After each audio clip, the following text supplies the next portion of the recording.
Boom,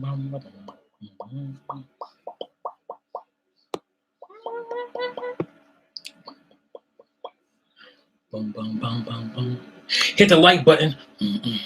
Hit the like button when you get in. Hit the like button.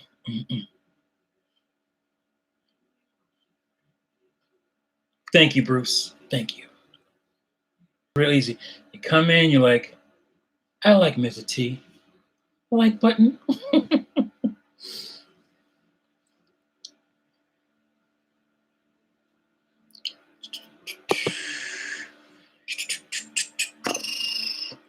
All right.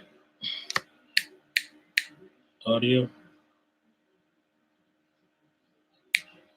Check. Check, check, check. Mario. The M Hat Hero. What's up? What's up, Bruce? I hope you're doing well and having a good day today. I am Mario. I am. Thank you very much. Likewise.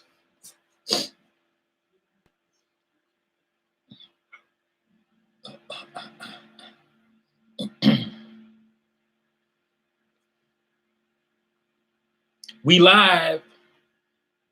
Visored Grunt. We live. Yeah, try to start the last stream on Wi-Fi. No, not a good idea.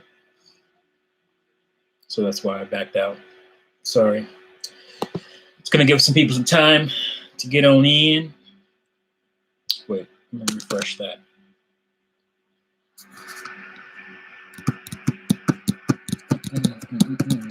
Because everybody's on Wi-Fi right now in my house. It would have been fine, but why be on Wi-Fi? I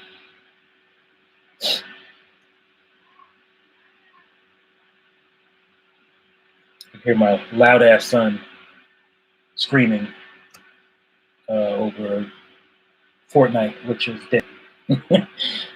But he played it early, and he stopped playing it forever, and all of a sudden he wants to play Fortnite all the time. I guess you might as well play it now. Oh no, I didn't mean to turn on PS4. Now I gotta figure out.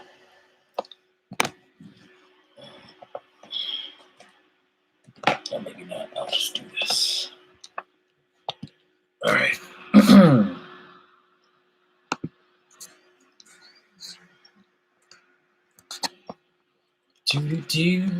Just a few more peoples. Come on in. Come on in. Can I share this? Of course I can. All right, let me hit this. Let me twizz it. We live. We live, fools. We live. Come on in. Make sure that.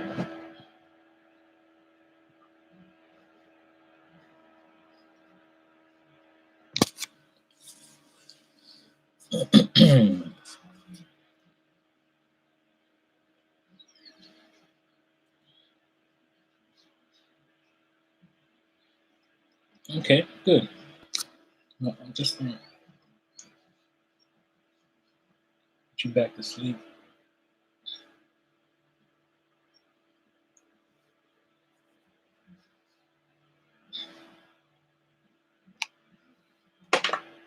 Come on, man.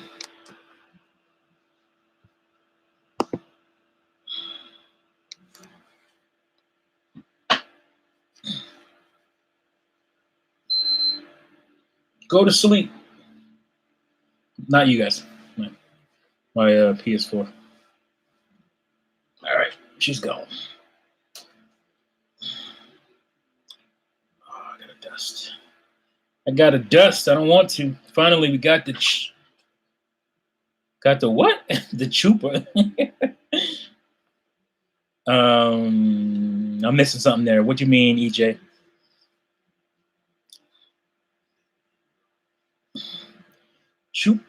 Chupacabra?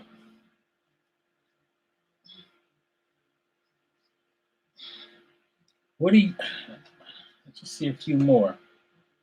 Figure out what they want. I don't know what they want, man. I don't know what these ants want. They want something. All right. Oh, we got the chop. Okay, that's what I thought you were saying. All right. So thank you guys for coming over from Spawncast. Showing some love on the Mizzah Tee channel. I am your host, Dick T in the house. And it's a little warm. I wonder if I should turn on the... I don't know. I'm too comfortable. I don't want to get up. Got my drink. Gotta get this off. Riding.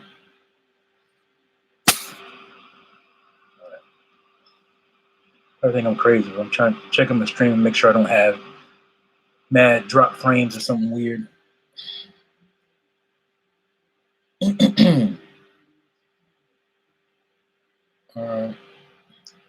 Look good to me. Look good. Hipsters, what's up, my man? Dr. Blue, haven't seen you in a bit. What's going on? Dr. Manhattan? What's up?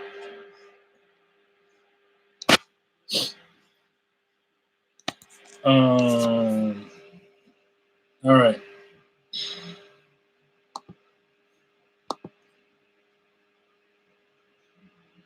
Somebody keeps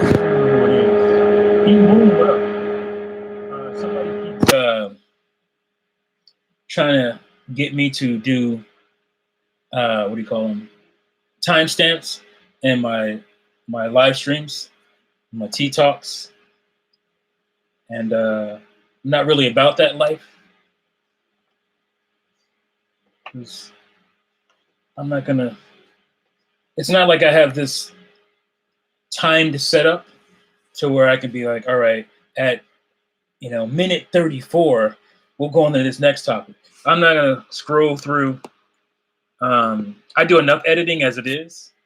I don't want to waste my precious time scrolling through a live stream trying to remember why I started talking about something, because it's kind of off the cuff, and it's a one-man show here. I don't have editors. This is all right. I'm gonna do something about y'all soon. Yeah, I don't have editors and all that where I can spend the time to do that. And so sorry. I mean, I think I'm interesting enough to you'll want to hear everything I have to talk about. Why scroll through when you can get it all? You can get all my commentary. You can get the whole, or just come in. If you can make it, be here and rock out with it live. So it's like Dr. Blue and EJ are talking here. Haven't seen you in a while. Be very upset if Little T doesn't show up. Mizzah Tee, you mean? I want to do like announcements, but it's like nobody watches like channel update videos. I do have some things in the works, but I'm just gonna, when time comes, I'll just let you know in a regular video. So I hope that's good. Actually, maybe I should turn this on.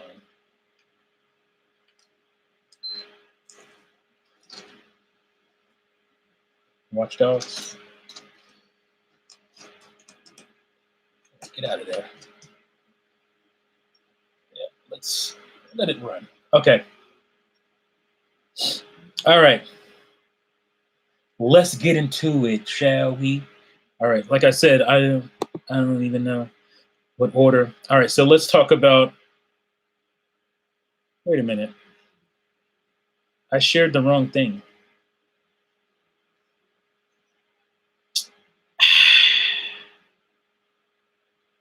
Wait, that's not right. What is this? Whoops. Hold on a second, guys. Does this have the wrong title? Yeah, this has the wrong title. Whoops. Let me fix the title real quick. I don't know how that happened. I'm pretty sure.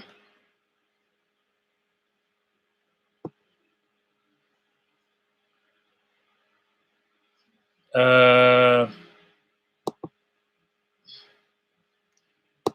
mean, why did they have to mess with the interface and make it so? What's up, Antonio? What's up? He screwed up the interface, and that's what's throwing me off. And so now I have to go into 3 different things to do something that, you know, it's annoying. It's annoying. If you know, you know. This is so slow. Come on. People are waiting. They don't want to sit here and look at the top of my head because YouTube is doing dumb things.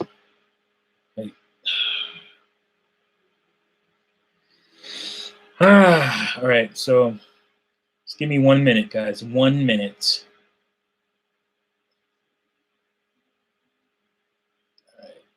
No, not uploads. Live streams. Live streams. Not. I'm gonna have to reshare it because it's got the wrong title.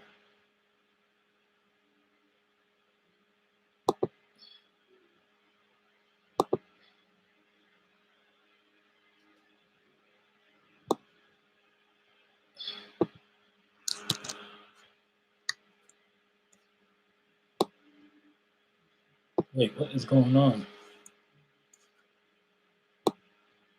All right. So let me fix this.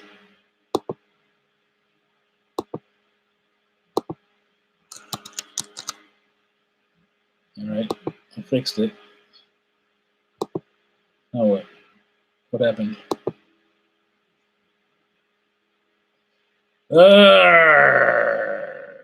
It's still showing the same thing.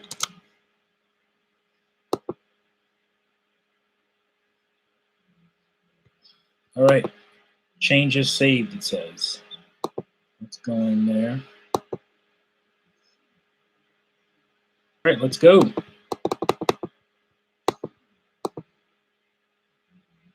This is so annoying.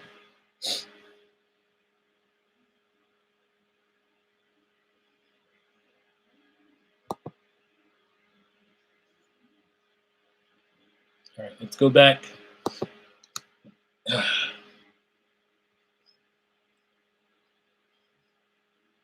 All right. All right, so, okay, good. Now it's fixed. So now I have to reshare it because reshare on Twitter. Because it's the wrong title. I shared in the last tweet. Let me fix it.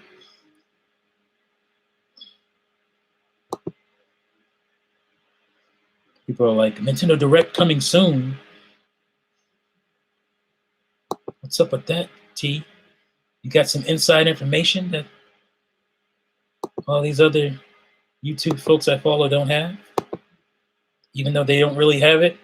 They're just kind of making that stuff up as they go. All right, now let me reshare. All right, good. That's done.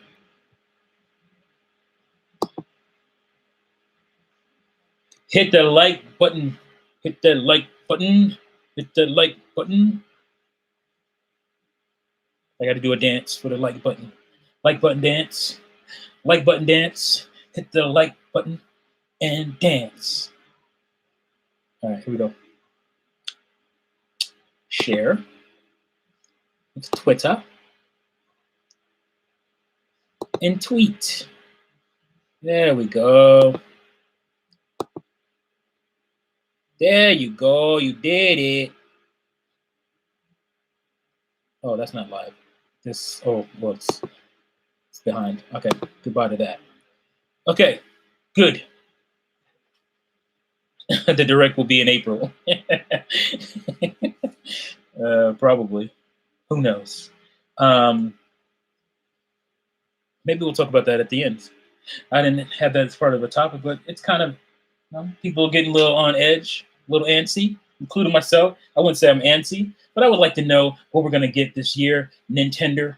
I would like to know what's coming. I don't want this to be another 2018. I hope not.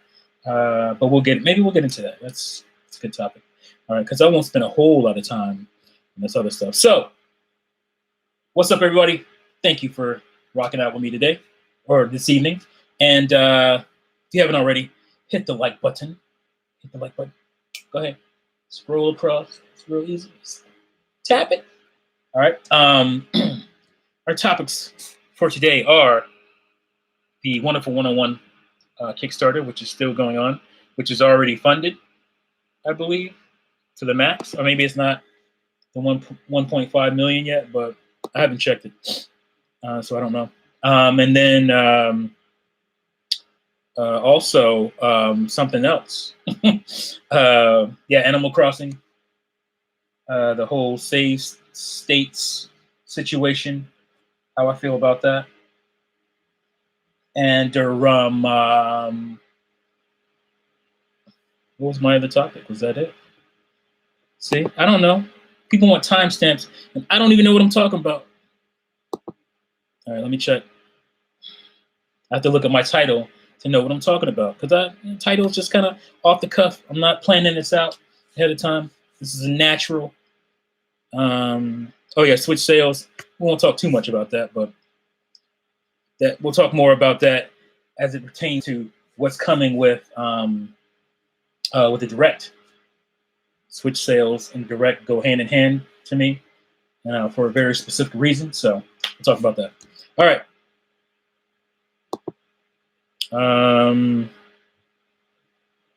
Red Dead Redemption 2 Switch. Yeah, are you talking about the old title? Yeah, that was last time's title. So lo siento. Sorry about that. We might get Professor Layton collection on Switch. I would be surprised if we didn't. Honestly, I know you're joking there, but it's pretty possible. But yeah, isn't that because of Atlas in their survey? I guess we can talk about that too. All right, so Wonderful 101 Kickstarter already killed it. I'm surprised that it hit all the goals, or at least it's almost hitting all the goals, if it hasn't already, so quickly. But I'm not surprised that it was funded. I mean, I remember like a year and a half ago, maybe 2 years ago, when there was like a little tease, using the Joy-Con colors to represent like the Wonder colors, the Wonder 101 colors. People want it, the game sold, I want to say around 300,000 copies. So, and most people liked it. Most people who bought it liked it. People want that Wonderful 102. We talked about that for a while on Wii U, but we pretty much knew that wasn't going to be, probably wouldn't be a possibility because the game didn't sell well enough for that. But so yeah, let's talk about the Kickstarter itself.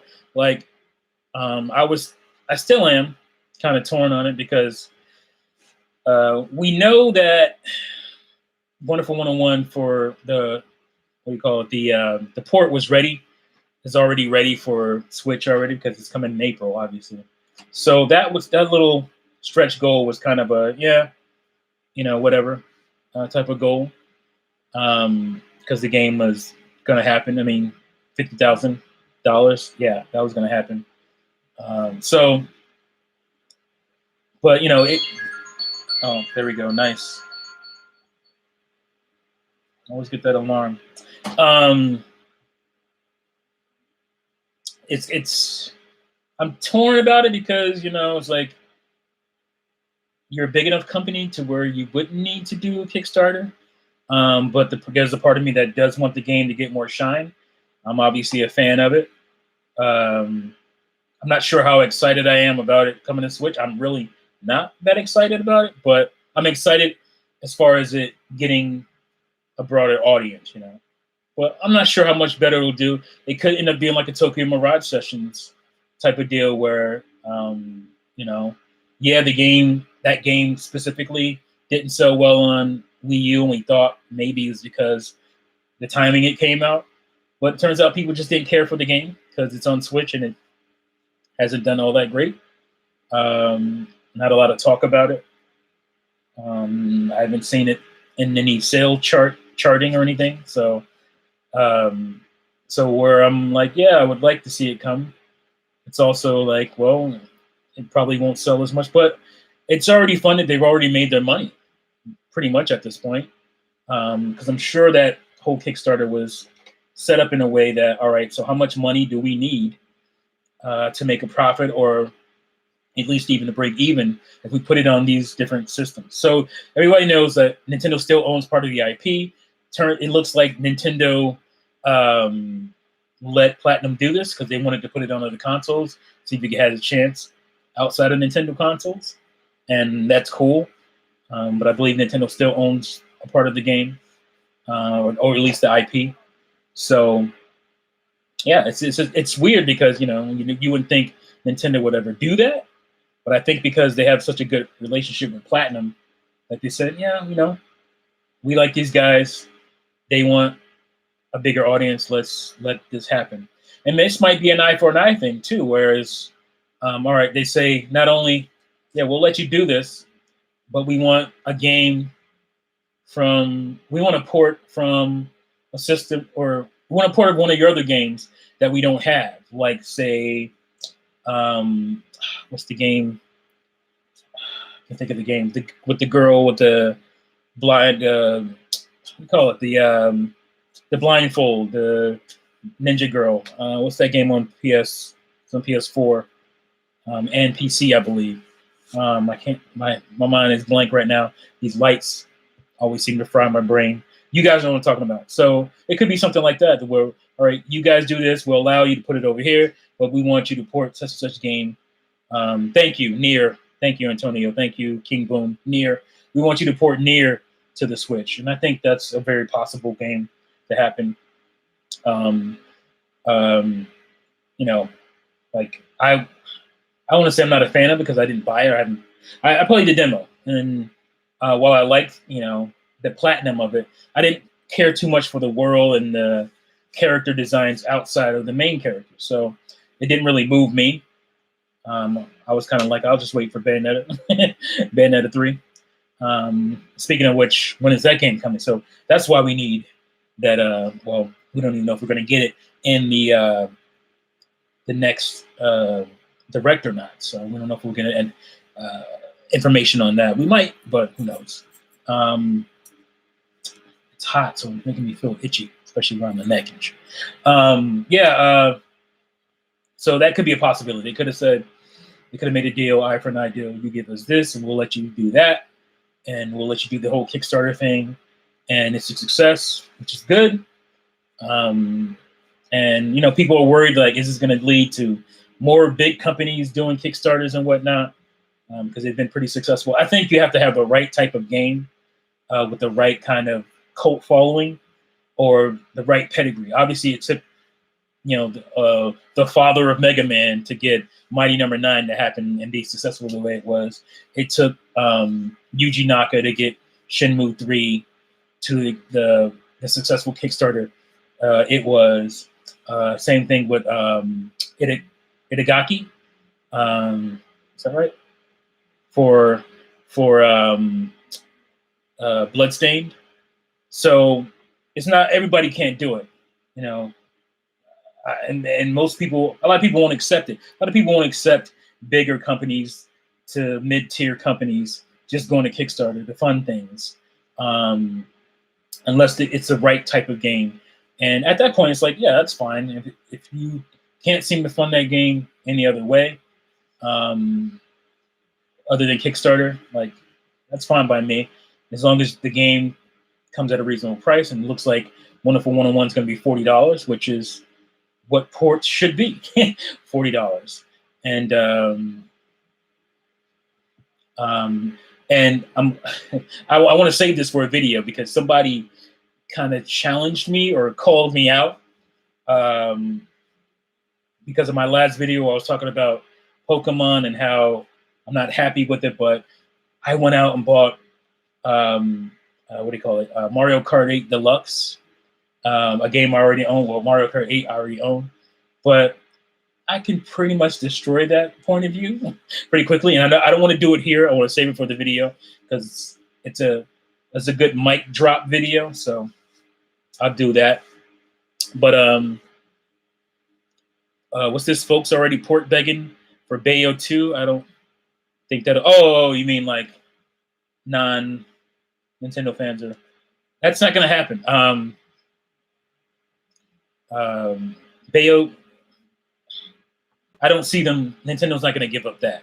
There's too much fanfare around it. You know, there's too much accolades. There's too much. You know, no, that's not going to happen with Bayo 2. Not anytime soon. I'm not saying in the future. Maybe somewhere down the road where that could happen. But Bayo 2 would have happened already if it was going to happen because you have Bayo 1 on PC and, you know, the remasters for that. So they would have did it then if that was a thing that was going to happen. Nintendo doesn't want to give up Bayo 2 and beyond, and I don't think they will. So import beg all you want, folks, but that's not going to happen. All right, bad latency. Personally, I feel it's one of those niche feeling games that isn't going to sell massively, right? Just putting on a ton of platforms. I would love to be wrong. It's great. Yeah, I mean, I don't think it's going to sell. It's not like, oh, man, this game was waiting to be on a bunch of platforms. You're right. It is niche. It's not a game for everybody. It's not a pick up and play game. It can be really hard at times. It can be frustrating at times. It does have flaws. It's not a perfect game. You have to really be in love with the characters and the world and the dialogue and all that stuff, too, to get through the stuff that's going to frustrate you. And I would be surprised by anybody who's played this game and hasn't been frustrated somewhere in it. But if you love all that platinumism of it, if you will, you love all that other stuff, then you'll be fine with it. So, EJ Johnson, the Wii U suck. Are you trying to get under my skin? No. So, yeah, I mean, you have to care about all those other things, too. And I don't think, you know, there's a reason it's not on Xbox One. And, you know, I don't think it's going to do great on PS4 or PC. I don't see PC gamers gravitating to Wonderful 101 and PlayStation owners either. I mean, not that they're different kinds of gamers. I just don't feel like this game appeals all that broadly, like you're saying there. Who said that? Bad latency? Yeah, I think you're 100% on that, right about that. I don't think it's going to like be a big thing. But, you know, it is good. Maybe they plan on doing more in the future. Maybe, I mean, it's not a bad idea. What if this game does hook a certain amount of people? Not a big audience, but a small enough amount of people that when you, or if you ever announce Wonderful 101 2 or Wonderful 102, whatever you want to call it, that they'll be like, oh, I did like that game. I played it on a PlayStation. I never had a Nintendo Wii U or whatever. And I played it on PlayStation. I like that game. So when part 2 comes out, I'm getting it on my Switch or whatever, you know. So that's always going to happen. And that's the thing that seems to go by the wayside. Well, not with smaller companies, but with bigger companies. They don't see, they forget about that. You know, they're riding high. They're making billions on microtransactions on the games. And then forgetting about, they don't care about cultivating audiences anymore. They're just coasting. And somebody's going to come along and slap your ass and make you realize that you can't continue to do that, or whatever situation is, the game industry is going to evolve and pass you by on what you're doing. People are going to wake up and be tired of that nonsense. Like, it's just bad. It's just bad business, you know? to not try to cultivate audiences. And of course, I'm talking about EA, you know, because they're like that. Or Activision is also like that. They don't care about cultivating new audiences or anything. They're happy with what they have. They don't want to spend the time to maybe pick up 1 million sales on Switch. It's not worth it enough to them. And I find that pretty, and they wonder why they have the bad reputation that they have. It's just like, we see you do these things that show us that you're, you know, anti-consumer and don't care. Just because, you know, you wipe a few indie companies' ass and, you know, fund their games here and there, that doesn't mean you're great. That doesn't take away from all the terrible shit that your company is about. So, you know, it's what it is. There's too many DLCs being cut content. Exactly. And it's not even DLC I'm talking about. I'm just talking about like add-on content, you know, skins and all kinds of nonsense, or, you know, some of the more atrocious things that these guys do with their microtransactions, like, you know, play to win type of stuff, you know, pay to experience, you know, because people don't want to play games anymore apparently, so they they pay to skip, you know, the grinding process in games, which is kind of sad. But when the game is set up to be really, you know, terribly grindy to force you to buy stuff, then that's the anti-consumer stuff I'm talking about. But yeah, like cut content, to me, it's like Pokemon. You know, to me, that's what Pokemon has done. They're adding back in 200. It's not really cut. It's just that they didn't take the time to be able to put all these things in. It's not that the game couldn't do it. And it's funny because there was a lot of people running around, oh, they can't do it. They don't have, this game can't fit them or something. All those Pokemon, they can't do it. And of course they do it because they have more time with the DLC to do it. And it's like, oh, well, you know. But at least that DLC you don't have to pay for. You're going to get the update to give you all those Pokemon back. So that's a good thing. But yeah, like season passes, those things are planned out ahead of time. EJ, like you're alluding to. So it's, you know, it's sticky, icky.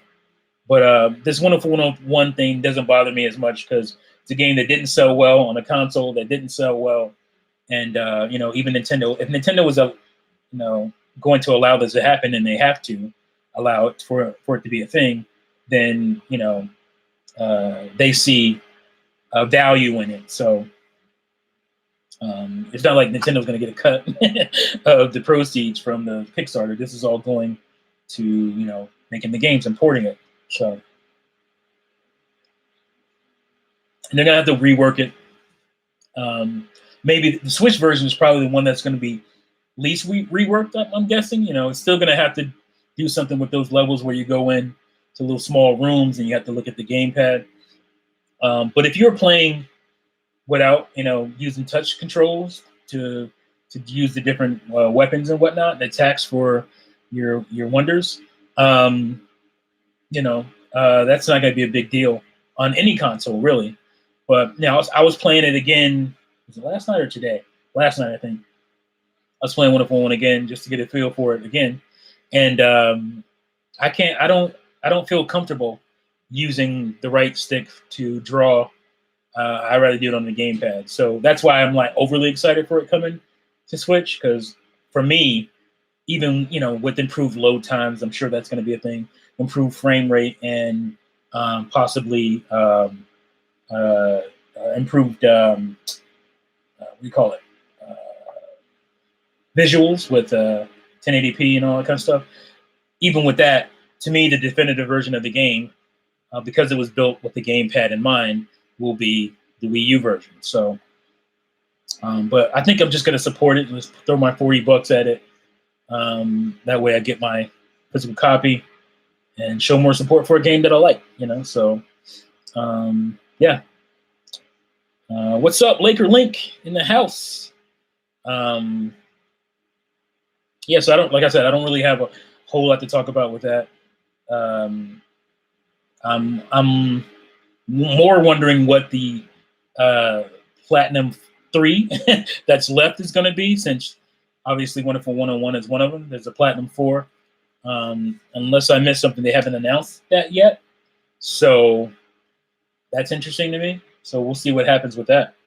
But it looks like Platinum is trying to step up and do, some bigger things. They're getting basically Tencent as a partner. So they want to do their own publishing, which I'm cool with. I'm cool with them wanting to do that. I'm cool with them wanting to be able to own their stuff. It sucks just making stuff and you don't own it. I like to own my creations, and I'm sure they would too. So, hopefully, if the situation presents itself in the future, they'll be able to buy their IPs back from these companies, including Nintendo. At some point, they might want Bayonetta. Who knows? Or at least Bayonetta 2 Beyond. It's a weird deal because Nintendo doesn't own part of the IP; they just own part of Bayonetta 2, and probably Bayonetta 3 because I believe they're helping fund that. So yeah, the port begging for the Bayonetta series is going to continue. Just buy a Switch. A lot of other people are. Like at this point, like if you really want to play Bayonetta 2, now you can't say, "Oh, I don't want to buy a dog shit Wii U." Now you can buy a Switch, the greatest console ever, right? You can buy a Switch, and you can get Bayonetta 1 through 3 when it happens. You'll have it all on one console, and you can take it anywhere you want. So that's great, right? So let's see. You guys aren't saying a whole lot. Let's see. Ray and hey, if Wonderful 101 becomes successful, maybe Nintendo will want a sequel and make it exclusive to their system. Yeah, I mean, that's possible. That's possible that, it becomes successful. It sells pretty decently. Let's say it sells 1.5 million or something on the Switch or on all these systems combined. I think that warrants, another sequel. I think it warrants another game because again, they're not coming out of pocket with the production costs for this game because of the Kickstarter. So they're not losing anything. They're only going to be making profit.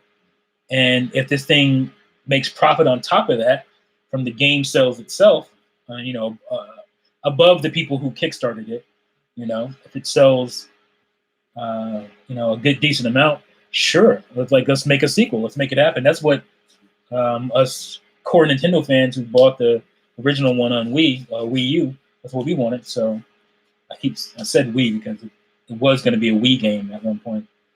So got moved over, but yeah, really nothing else more to say there. So I don't think I missed anything in the comments or in the chat. Oh yeah, Visor Grunt says Nintendo going to be getting money off the PS4 owners. So as apparently they still own 104.101. That's a mind bender in itself, just like Minecraft and Microsoft. Yeah, it feels kind of like that situation. And it's just weird. Like you said, it's weird to see Nintendo making money that way. I never thought I'd see that, but it's not like one of their core franchises where they're sending it somewhere else. It's a franchise they own part of. So, yeah, that I believe is it. Ready port begging for me. I read that already. Tokyo Mirage Session is better on Wii U, says King Boom. I mean, I feel that way too because I like the gamepad stuff, and I think I will touch that at least. As far as I want to, because it's like I just find it hard to believe, because nobody was really saying it during the Wii U when it wasn't quote unquote safe as a Nintendo fan or a fan of the Wii U to dogpile on it. Nobody was really saying, "Oh man, I just don't want to do it that way." Maybe, no, I can't think of a game. And I was pretty deep into this community during the Wii U era, especially. So I don't remember people saying, "Oh man, this is too distracting. I can't do this. You want me to look up and down?" That didn't really happen until about Star Fox Zero, when it was safe to the dish on the Wii U. Before that, every Nintendo fan was defending it for the isometric gameplay, defending it for all that stuff. It wasn't until it was safe, and I contend with anybody, any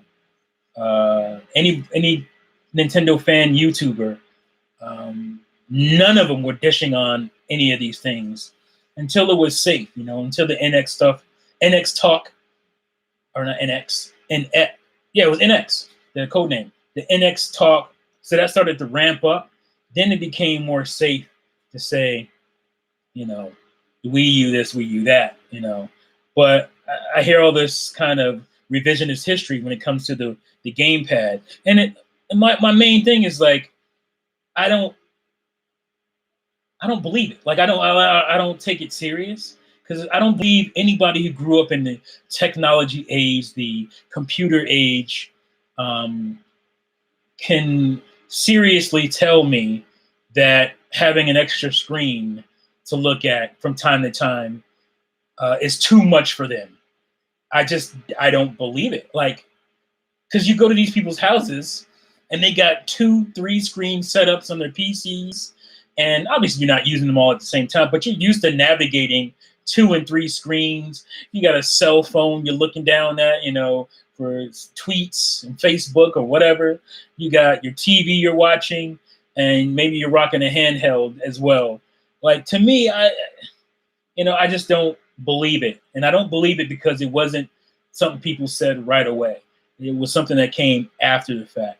And here I am, the dinosaur. I'm the old dude. Like, I'm the one that's supposed to be, you whippersnappers and your new technology, having me look down at this screen. I'm trying to concentrate on my TV screen. I can't look down at this screen too. I should be the one doing that. Anybody younger than me by 5 and 10 and 15 years, I don't believe you. Like, because again, I can look in your house right now, and I bet you got dual screen set up for your PC. You're running a laptop. Some of these dudes are big YouTubers. They're editing, while they watch movies or play video games. They're editing, and you're telling me you couldn't look down on the gamepad that was right in your hand, or pull it up to you and do something like this. That's what I would do. I put it up to my face like this and do, because I wanted to keep an eye on kind of both screens, and I can feel more comfortable. So it's not that difficult. I don't believe people coming out with this excuse now. Like, we gotta have a conversation. If you really gonna tell me that's how you felt, it was too distracting for you to deal with. Now, Al Numa saying he believed, the features on Wii U for Breath of the Wild would be distracting. I understand him. He's a uber dinosaur. He's older than me, but that excuse was also bogus, because he later came out, just like I said at the time, he later came out and said, no, we wanted parity between the Wii U version of Breath of the Wild and the Switch version of Breath of the Wild. That's why we got rid of the gamepad stuff. Like I said back when it happened, I was probably the lone dude out there saying, no, Al Newman, you're making shit up. That's not why you took the gamepad features out. We all know it's the same reason you're delaying the game a year. It's because you want parity with the Switch version, which is, I get it. It's fine. I mean, I wish I had my gamepad features, because again, that game was brought up and thought about because of the gamepad. That's why you have the Sheikah Slate to begin with. The Sheikah Slate is the damn gamepad. Plain and simple. We all knew this. So for him to say, oh, it's too distracting, 3 years into development, nah, bro. Tell us the truth. You didn't tell us the truth then. I had a video out talking about, I don't believe you. You're lying. People were not happy with me for saying that. And then he came out later and said, yeah, that's why we got rid of the gamepad features. So I was right. I'm not doing a victory lap, because it's pretty obvious. So, Visor Grunt, you could tell Breath of the Wild was used the gamepad at one time. Just look at the UI. Exactly. Just look at the UI of the game. You could tell it was the gamepad. All that stuff was going to be on the gamepad.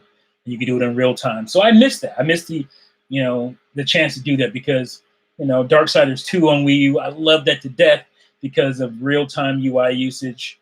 I love that. And I was thinking about that for Breath of the Wild. So, and Darksiders is, I want to say a Zelda clone, but it takes a lot from Zelda. It takes a lot of cues from Zelda, and so that got me excited. But so that whole argument of, oh, I can't look down at my gamepad. Let me pull my gamepad up. I can't look down at my gamepad. It's too much to do this. I can't do it. I just can't do it. I mean, come on. Just right here. Put it up. It's right here. Go like that. I'm doing my drawing. I can see. I can look and move. And come on. If I can do it, you youngsters definitely can do it. So stop with that excuse. They're not going to stop. But we both know. We all know. Both know. I'm talking to one person here. We all know that it was a bogus excuse. You can see the map and items. Right. Imagine being able to use the gamepad to keep up with shrines and how you map them out, and where because that was a big thing for me at the end of Breath of the Wild. Trying to plot my areas and have I been here, or have I done this, and trying to keep up with that stuff. Yes, you can go into the pause menu and do all that, but it would have been so much easier to real time walking around looking at my map, being able to do it at the same time. So it was really hard for me to find those last few shrines that I was looking for. I wanted all 120, got them all eventually, but it would have been way less painful had I had that situation. And I'm sure, not only that, but think of what was it? The seeds, the Deku seeds, or not seeds. What do they call them in the game? To find all of those. What is it? 999, something weird, some crazy number. 900 of those things. I think it would have been a lot easier having a map. Korok seeds, thank you, Unforgiven. I'll tell you, man, I turn this camera on, turn these lights on, and my brain fries, and I forget the simplest of things. But it'd be a lot easier to be able to keep up with where you've been, what you're doing. Yes, you can hit pause, but because you're having to pause your game and stop and try to figure out where you are, it's a lot harder. Unless if I can look in real time on my map and see where I am and where I've been, that would have been just way better and easier. I didn't want to get into a whole spiel about that, but it's just because of this kind of hindsight, backwards revision history when it comes to the Wii U gamepad. That stuff drives me crazy. I defended the Wii U for what I believed to be its merits at the time of the Wii U, and I'm going to do that post Wii U. Unlike some of these other dudes, I'm going to be consistent. I defended the Wii U then about what I saw its merits to be. I also talked about what I thought its flaws were then, and I'm doing the same thing now. It's not worse now that we have the Switch, because there's things on the Switch that are worse than what's on the Wii U. And that's a video in itself, a pretty interesting one coming from me as well. You can still like something and point out its flaws, and I'm going to do that as well. So, the Wii U had flaws, and I pointed those out, and the Switch has flaws. Just because it's selling well doesn't mean it doesn't have any flaws. And I said this before the Switch came out. I said it's going to sell well, and all this stuff that people complained about on the Wii U, they're not going to complain about on the Switch. I'm still going to continue to complain about these things, and people are going to get on my head about it. And this is what's happening. I'm not Negrodamus. I'm not Nostradamus. It's just common sense. It's human psychology. I find it interesting. I've always found human psychology interesting. I don't know why I didn't go into that as a field of study, but I'm really good at reading people. That's one of my biggest attributes, as I read people really well. My wife knows it. We talk about it. She's like, when a friend or a person comes into her life, I know right away if they're going to be a good person or not. I can read them, and they can read me reading them. They're like, he doesn't like me, does he? And it's like, no, I don't. And they recognize that, and she recognizes that it takes some time sometimes for her to realize, I'm telling you that this person isn't a good person. It takes some time for her to realize it, but boom, come to find out she's not. I don't know. I think it has to do with my upbringing as far as where I grew up. I grew up around a lot of different types of people, diverse a group of people I grew up around. So I just got good at that. And I'm protective of myself and my family. So I make it a point to try to understand people's motives ahead of time so there won't be any trouble later. And so I've gotten really good at that. And so that's helped me as far as this goes. Again, it's not magic. I'm not claiming to be, some kind of genius here. It's just I'm good at reading people, and I know how people are going to react to things. Because first of all, you have history that explains how people react and how they reacted in the past. And history tends to repeat itself.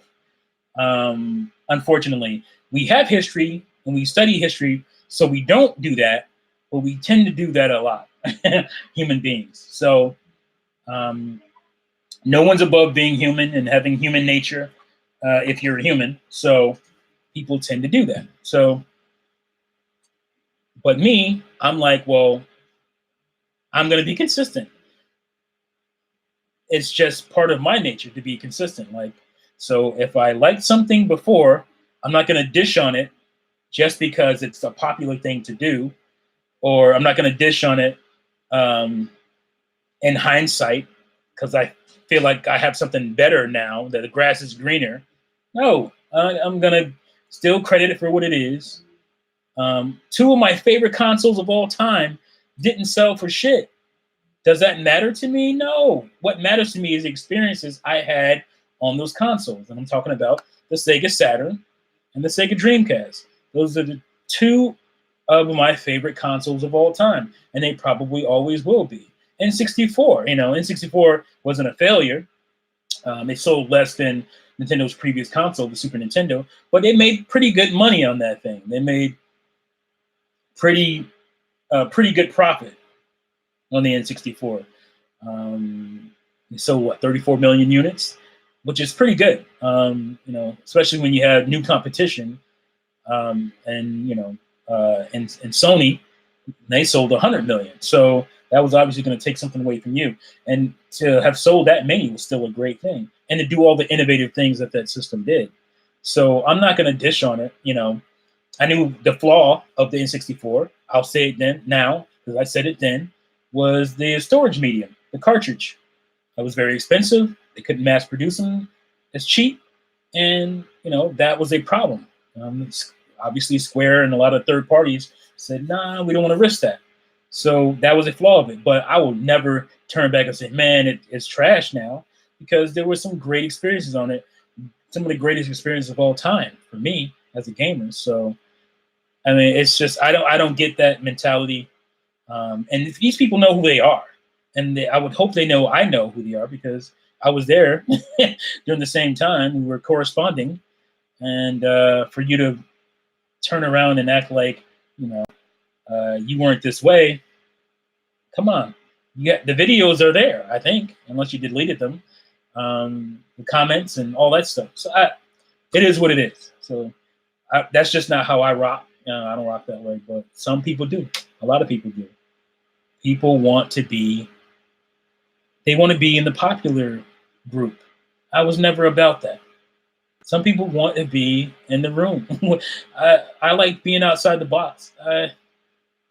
That's just my nature, like I never cared for that. Never. I never cared to be with the popular group. Like, I had more fun doing my own thing. Like, I don't know. But some people need to be with the popular group. They do. All right, so let's see. I went on a little rant there. Wow, you guys started talking here. Star Fox Zero controls are still trash. Again, I was fine with them, but I can understand why people would think they were terrible or they didn't like them, because it does take some learning, it takes some getting used to. And some people just didn't want to relearn how to fly an R-Wing. I get it. I totally understand it. So like Splinter Cell was amazing on Wii U. Love that game. I also miss giving games away for free. Yeah, Splinter Cell was great. Splinter Cell, I loved. Deus Ex Human Revolution. I think that's probably the best gamepad game on the Switch, Wii U. Batman Arkham City Armored Edition. What's the other game? I mean, there's a Darksiders. I said Darksiders 2. Just games that would utilize it in those cool ways. Zombie U, obviously. So there were great experiences as far as I'm concerned. And these people at the time were liking these experiences and saying all these things about the gamepad advantage. And now it's, the gamepad disadvantage. So whatevs, I guess, whatevs. Visor Grunt, especially when some of the people were mocking people like Pactor when he said he couldn't look up and down. Thank you. I had completely forgotten about that. Thank you, Visor Grunt. Yes, because Pactor was saying these things that these people are saying now, but these people now were defending, they're laughing at Pactor and mocking him for saying he can't look up and down. Oh, you old man. Okay, boomer. I can't look up and down. Okay. But now they're saying the same thing Pactor was saying. Because now they have this Switch, and it's okay. It's safe now. It's safe. It's safe in these gaming streets to diss the Wii U for things that you defended other people. Like, come on. Why are people like that? I don't get it. Thank you, Visor Grunt, for reminding me of that. That's a big one. That is a big one. Let's see. King Boom, I love the gamepad because I didn't have to pause the game session to access inventory. In my opinion, it made gameplay more immersive because you didn't have to pause. Yeah, I mean, I said that over and over again. Now, I can get it to where you're like, oh, I don't like the gamepad because it's too bulky. It's too big. Obviously, it's not heavy. It's without this extra gamepad, what do you call it? A battery pack on the back. It's definitely lighter, but without it, it's a little bit heavier than the Wii U Pro Controller was. Excuse me. It's not that heavy. So, I just don't understand why people would say, that the gamepad was, problematic to them as far as, looking up and down. But yeah, you can say, oh, I don't like the bulk on it. It didn't feel, I'm used to controllers being smaller. I had no problem with that. If you feel that way, I felt like it was comfortable, but I can totally get somebody saying they didn't like the gamepad because of how bulky it was, But what it did was very cool. Nothing else was doing it at the time, giving you an option. It wasn't the best option because it didn't, you couldn't, what do you call it? You couldn't be super far away from your Wii U to play games. But I had, some pretty good range. I don't know what it was in my house. And even now, not here, actually, this house, I don't have as much range as I did in the other house for some reason. I don't know if it's the thicker walls or I don't know what it is, but that was the only disadvantage to that, was that you couldn't go super far away from it. But, you could be in the living room or you could be in the next room and it was just fine, So, now the Switch destroys it as far as portability goes, handheld gaming goes, as far as off-screen gaming goes. Yeah, you can, now you can say that it's better than the Wii U was, but you can't use it at the same time as looking at the screen and doing. That's the disadvantage. So, all right, wow, Lurking Ghoul, thank you for the $19.99 donation. Says love your channel. Been a subscriber since 2015. Always keeping it real, T. Thank you, man. 2015. Wow. Thanks. I appreciate that, man. I'm glad that I've been interesting enough for you to hang around for this long. I want to get, I talk about consistency. I want to get more consistent with my channel, and as far as my uploading goes, and as far as my live streaming goes, especially. I feel like I'm getting way better with that as far as live streaming goes. Still not consistently as I want. I wanted to do Fridays, but I think Saturday is the best time. So I'm gonna try. My goal is to stick to Saturday nights for my live stream. So if you guys can, start thinking about Saturday tea talks, then put that on your Rolodex. That's an old man reference. Put it in your mental Rolodex. How about that? But yeah, thanks again, Lurking Ghoul. I appreciate that. It always makes me feel great to see people who have been around for like years, and I forget how long I've been on this thing, and to see people who've been around for a while is really cool. And that goes for you too, Visor Grunt, Dr. Blue. I know you guys have been around a while. Ipsters, you probably were one of my first subscribers, so I remember you for sure. Unforgiven, Laker Link. I appreciate all you guys, man. Everybody, not just them, but I'm just saying the people I definitely remember for years ago. It's real cool, especially since I've changed a lot as far as my visuals go with my videos. So, but I got some interesting things coming. I always try to keep it interesting. I don't like to be bored and complacent and do the same thing too much, and that's one of my biggest strengths, but it's also a weakness because I feel like if I don't do something different, then I can't do it. I have a little bit of Miyamoto in me, is like, when he talks about Wave Race and F-Zero not wanting to make another one because he can't think of a new way to do it. So I kind of understand him on that, but at the end of the day, people just want to see you do you. So you also still have to cater to that. But yeah, thank you guys. Let's see. I scroll down by mistake here. Dang it. Okay, there we go. Visor Grunt, you could tell Breath of the Wild used the gamepad at one time. Okay, read that already. Antonio says the best. Yesterday I played Zelda Wind Waker on my Wii U, and the second screen works perfectly. You can see the map and items. I mean, Wind Waker is great. Wind Waker HD on Wii U is just awesome. I mean, it just makes it a great game that much better. So, let's see. I can't do it. What are you talking about, Unforgiven? What can't you do? Did I miss something? Antonio, by the way, now kids live with the second screen all day, walking around with their smartphone. Exactly. Like, again, if you're in that age, that's what I was talking about. If you're in that era where you grew up in the era of cell phone, people walk around, they're on their phones driving, which is not a good idea. I just want to say it's dangerous enough walking the streets, looking down at your cell phone instead of looking to see if a car is going to hit your ass. So that's dangerous enough. But people are used to doing two things at once, even when it's not the smartest thing to do. Sitting at home, looking at your gamepad screen and your TV screen is pretty safe. You're not going to get, ran over by a car or anything like that doing that. So anybody who grew up in that era saying these things, it's just strange to me. I'm not just saying it's to defend the Wii U. I just think it's strange, especially because I'm supposed to be the boomer here. I'm supposed to be the old guy. So I don't get it.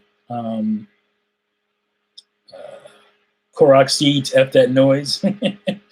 I don't agree with Juice's view that Switch ports diminishes the Wii U.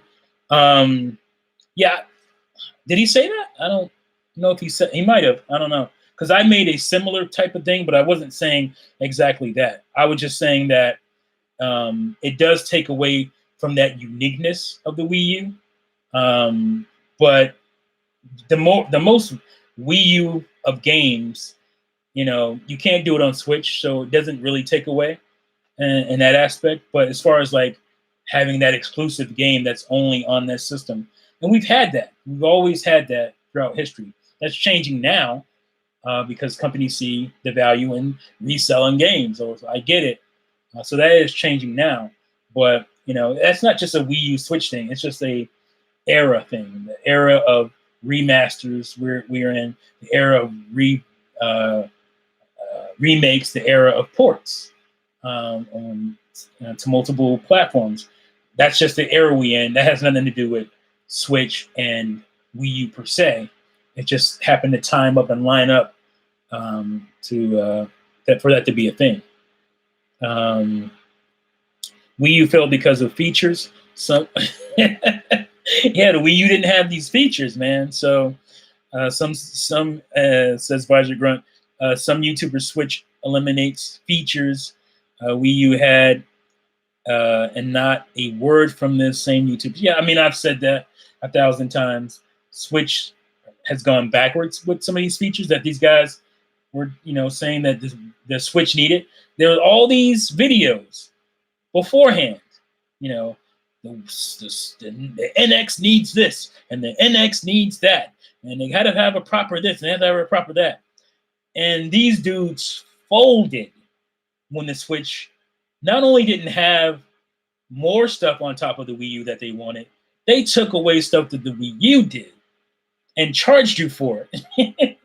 So I have a problem with that.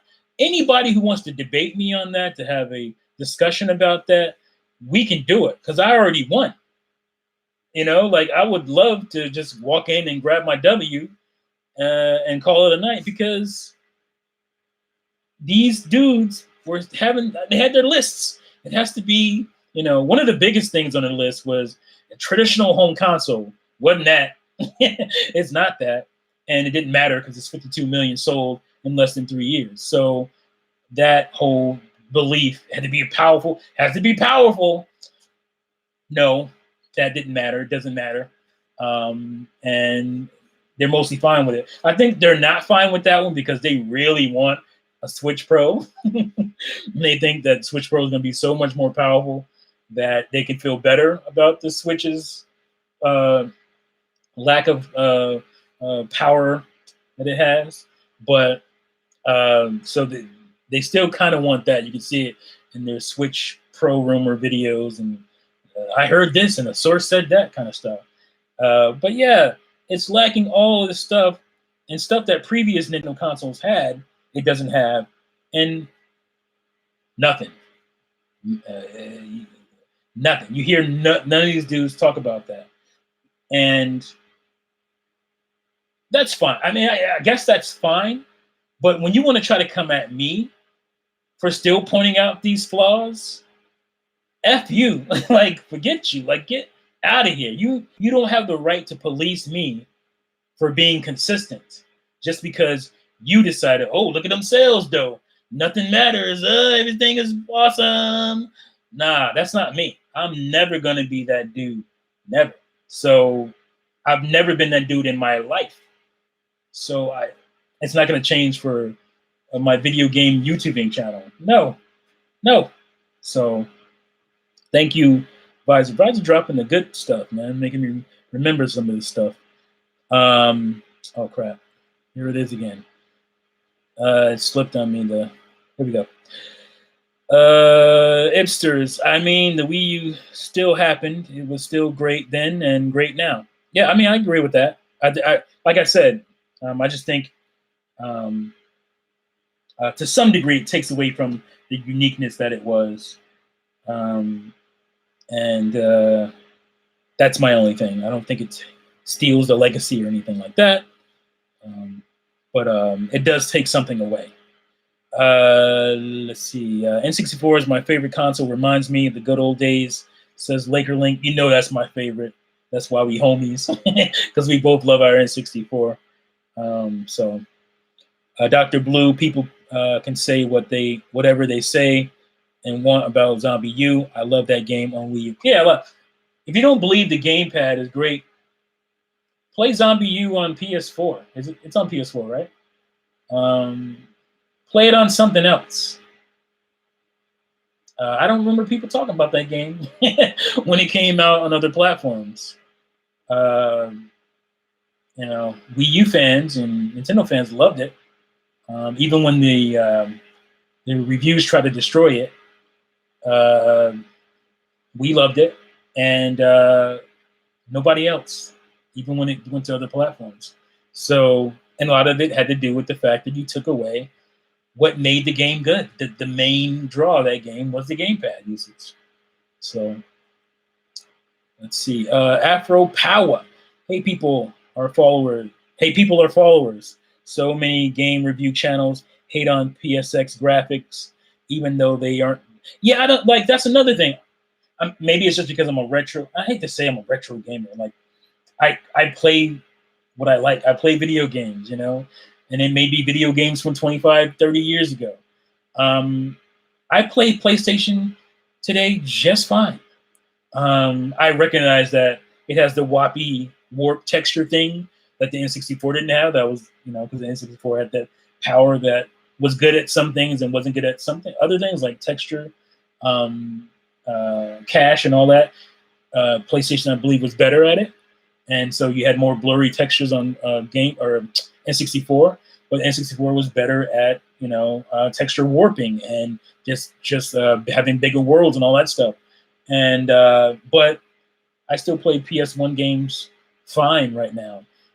If anything, my biggest my gripes with today would be controls, like especially if you're doing a 3D game using a D-pad. Like that's the kind of stuff that would bother me, not the visuals. I don't, because I was there. Like I was there at the time. I can go back to Atari as well. I can go back to whatever, because I was there playing it and I was like, this is cutting edge craziness when it came out. So nothing bothers me today. That's elitism. It's like, oh, I can't handle this game today because of what we have now. No, if the game was good then, it should be good now. You may have to readjust as far as the control feel and controller even feel. But a good game is a good game. A great game is a great game. I was just playing Ocarina of Time the other day. I was going to upload the whole thing. Nobody's going to watch it, but I'm replaying it for the 20th, whatever, 20-something time, and it still feels great to play. It still feels great to play. The visuals were great in 1998, so I still remember that. So it doesn't bother me today that, you know, you have games that are, you know, 1080p, 60 frames, 4K, whatever. I can't go back to that. No, that, like, I'm not that elite. I don't have that type of elitism to where I can't play old games that I thought were great. Like it bothers me or something. PS1 doesn't bother me.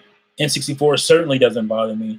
You know, so I'm not on that. I'm not on that lane. I don't get that. So let's see. Dr. Blue, that was a good one, Afro Power. Thanks for sharing that one. People can say whatever they want about Zombie U. Love that game. Love the Wii U. Exactly, Dr. Blue. Let them talk. They lying. Let them talk, though. Let's see. Bad latency. To this day, the main thing I'm critical on the Wii U over is the support. Yeah, that, and I will never debate you on that. Like that's the thing it didn't have. It didn't have support. And the Wii U failed because Nintendo didn't support it well enough. Bottom line, you launched the game, or you launched the system without a killer app. Nintendo Land was fun, but it wasn't even online. That game screamed for online. Why wasn't that game online? I think that would have been a way bigger selling point for that game, to have online multiplayer for that type of game. So it doesn't have that. You don't have a big major Mario title or a big major Zelda title.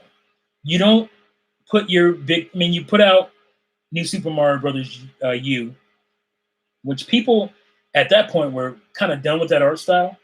But you put out another one, you know, because it was a simpler thing to do, because you had troubles with HD development. I get all that. Then don't launch the damn thing, you know, don't launch it. Or hold off. I said they should have done. Hold off Twilight or Skyward Sword. Goodness gracious. Hold off Skyward Sword. HDify that thing, up the textures, up the, you know, and it doesn't have to be a full-on ground up Wii U game, but hold that off a year and put it out on, well, it would have been like a year and a half, and put it out on the Wii U and make that your first party big game, because you needed that. and you didn't have that. And you're not going to sell this system on third-party support. Third-party support for a launch of a system is the icing on the cake. It's not the cake. Nintendo didn't have the cake game that they needed for the Wii U. And then, that just snowballed into them not getting more support from third parties and not being ready with their games. So Wii U failed because of Nintendo's, I don't know if ineptness is the right word, but they weren't ready to launch the damn thing, which is strange because, they should have had enough time. They didn't fall in the correct. It was just bad timing. They didn't fall in the window of, oh, we're going to get all these ports that are easily going to come over from 360 PS3. It just was bad timing. If it came out a year earlier and it fumbled, then I think that actually would have been better. Or a year later and it had been a little bit more powerful and they had the games ready. Because by then they would have had Super Mario 3D World, Mario Kart 8 Deluxe would have been close. They would have had these things close and they could have touted them. And that would have been a big selling point to say, yo, within a year, you're going to have, within a year of our launch, we have Bayonetta 2 and Mario Kart 8 and Super Mario 3D World. That would have been really big. So the Wii U didn't fail because of the gamepad, or even a lack of features, because look at the Switch. What mattered was at Switch's launch, it had one hell of a killer app called Breath of the Wild. And a lot of people didn't have a Wii U. So that's where they're going to put Breath of the Wild. And the rest is history. So let's see. Nope, it failed mostly because of the horrible marketing. Yes, the marketing was not good. It wasn't good. It was a snowball effect,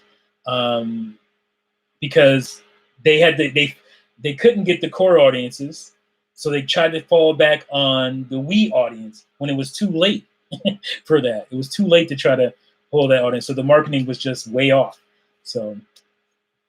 To this day, the main thing I'm critical on Wii U. Oh, I read that already. Rise of Grunt, no problem. It's been fun. Yeah. I think he's talking to somebody else. Ipsters T. What happened to gamers at large with Butterworth and Player Essence, etc.? I think you were writing something else there, but you accidentally hit return. Man, that is a live stream in itself. And I don't care to partake because it's really intricate. I've actually alluded to it before in other videos, and it wasn't me. I can tell you that. It's just unfortunate, and some of it has to do with the fact that people are living their lives, and they have way more important stuff in their real life to deal with. Way more urgent things to deal with. So that was a big part of it. And, it wasn't just gamers at large. A lot of, Juice is Loose, man, you got to give us our credit, because a lot of,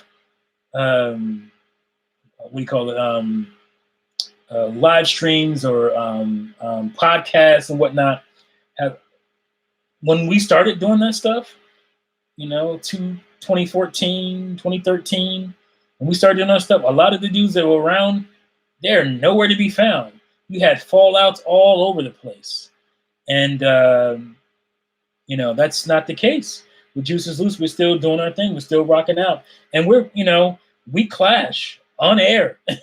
We have debates about certain things on air all the time. And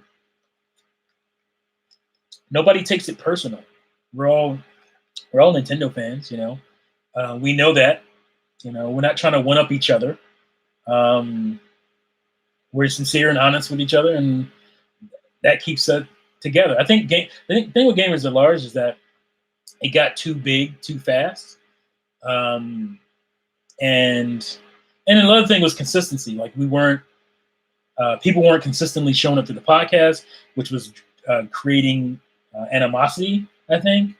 To some extent, They would be adding new people who we weren't sure if they would work well. That's another thing about Gamers Large. Juices Loose is that these people are slowly cultivated before they come on. Like, I was on fairly early in the process, but I'm pretty easy to get along with. Some people aren't, so you have to make sure, when you're bringing in new people, they're not crazy. They're not gonna totally throw a wrench in your whole situation. And the thing with, let's start with. See, I'm drawing blanks here. I was going to say somebody else. Let's start with Retro Death. Retro Death, he's a dude that's been around for a long time. He's in the comment section. You can kind of get a feel for him. You understood his tastes for the most part, how he interacted with other people, and you slowly bring him in. You bring him in as a guest, not as a full-on member right away. You bring him in as a guest, and he worked out. We worked out with people. We all were cool. He's a fan of my channel beforehand, so I knew him. He was in my comment sections, and so we all admired each other, and we slowly worked into a situation where we could be cool, and that it works out that way. But I think that, like I said, with Gamers at Large, we were just kind of grabbing people. Oh, this guy, I like this YouTuber, I like this Nintendo dude, and let's bring him in. And we didn't know how people would work. And so there was some harassment. I didn't catch wind of this until it was way too late. And it's not like I was brought into Gamers at Large to some degree, because it was something, what's it called beforehand? It was just kind of what's his name's podcast, and they kind of brought me in,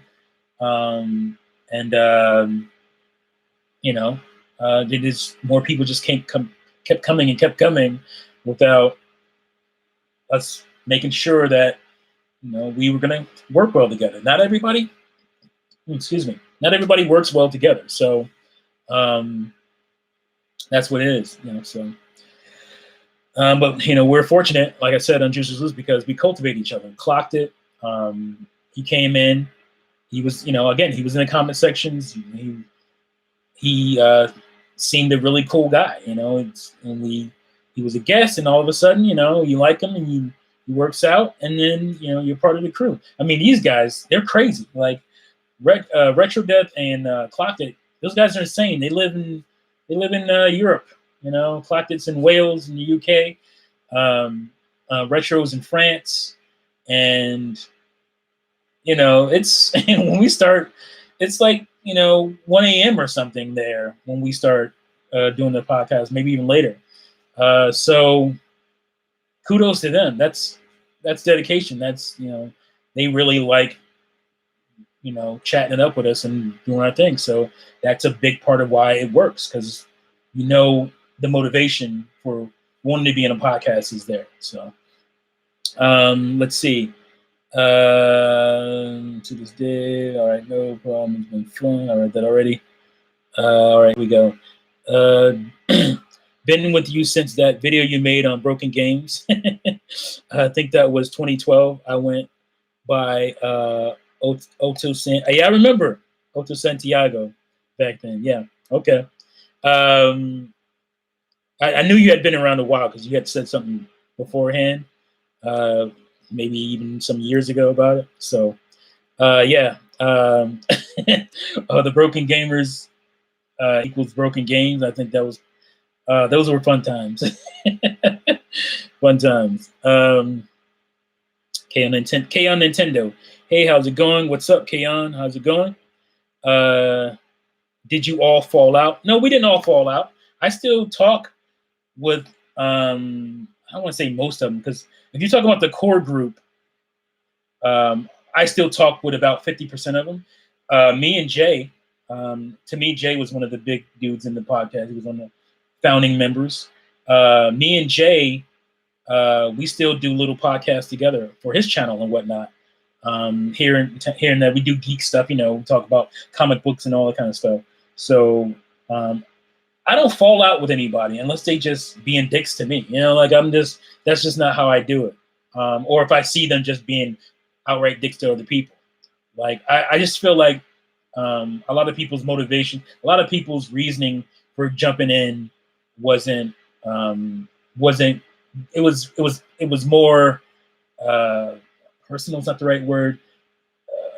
They were more looking out for themselves and building their audience than they were about building gamers at large. You know what I'm saying? Like it was more about, oh, here's a quick way I can get ingratiated to the small little Nintendo community. I can get some people on, and then I can gravitate them over to what I'm doing. I don't really care about gamers at large. So you have to deal with that type of thing as well. So Zen Gamer, I can get into it.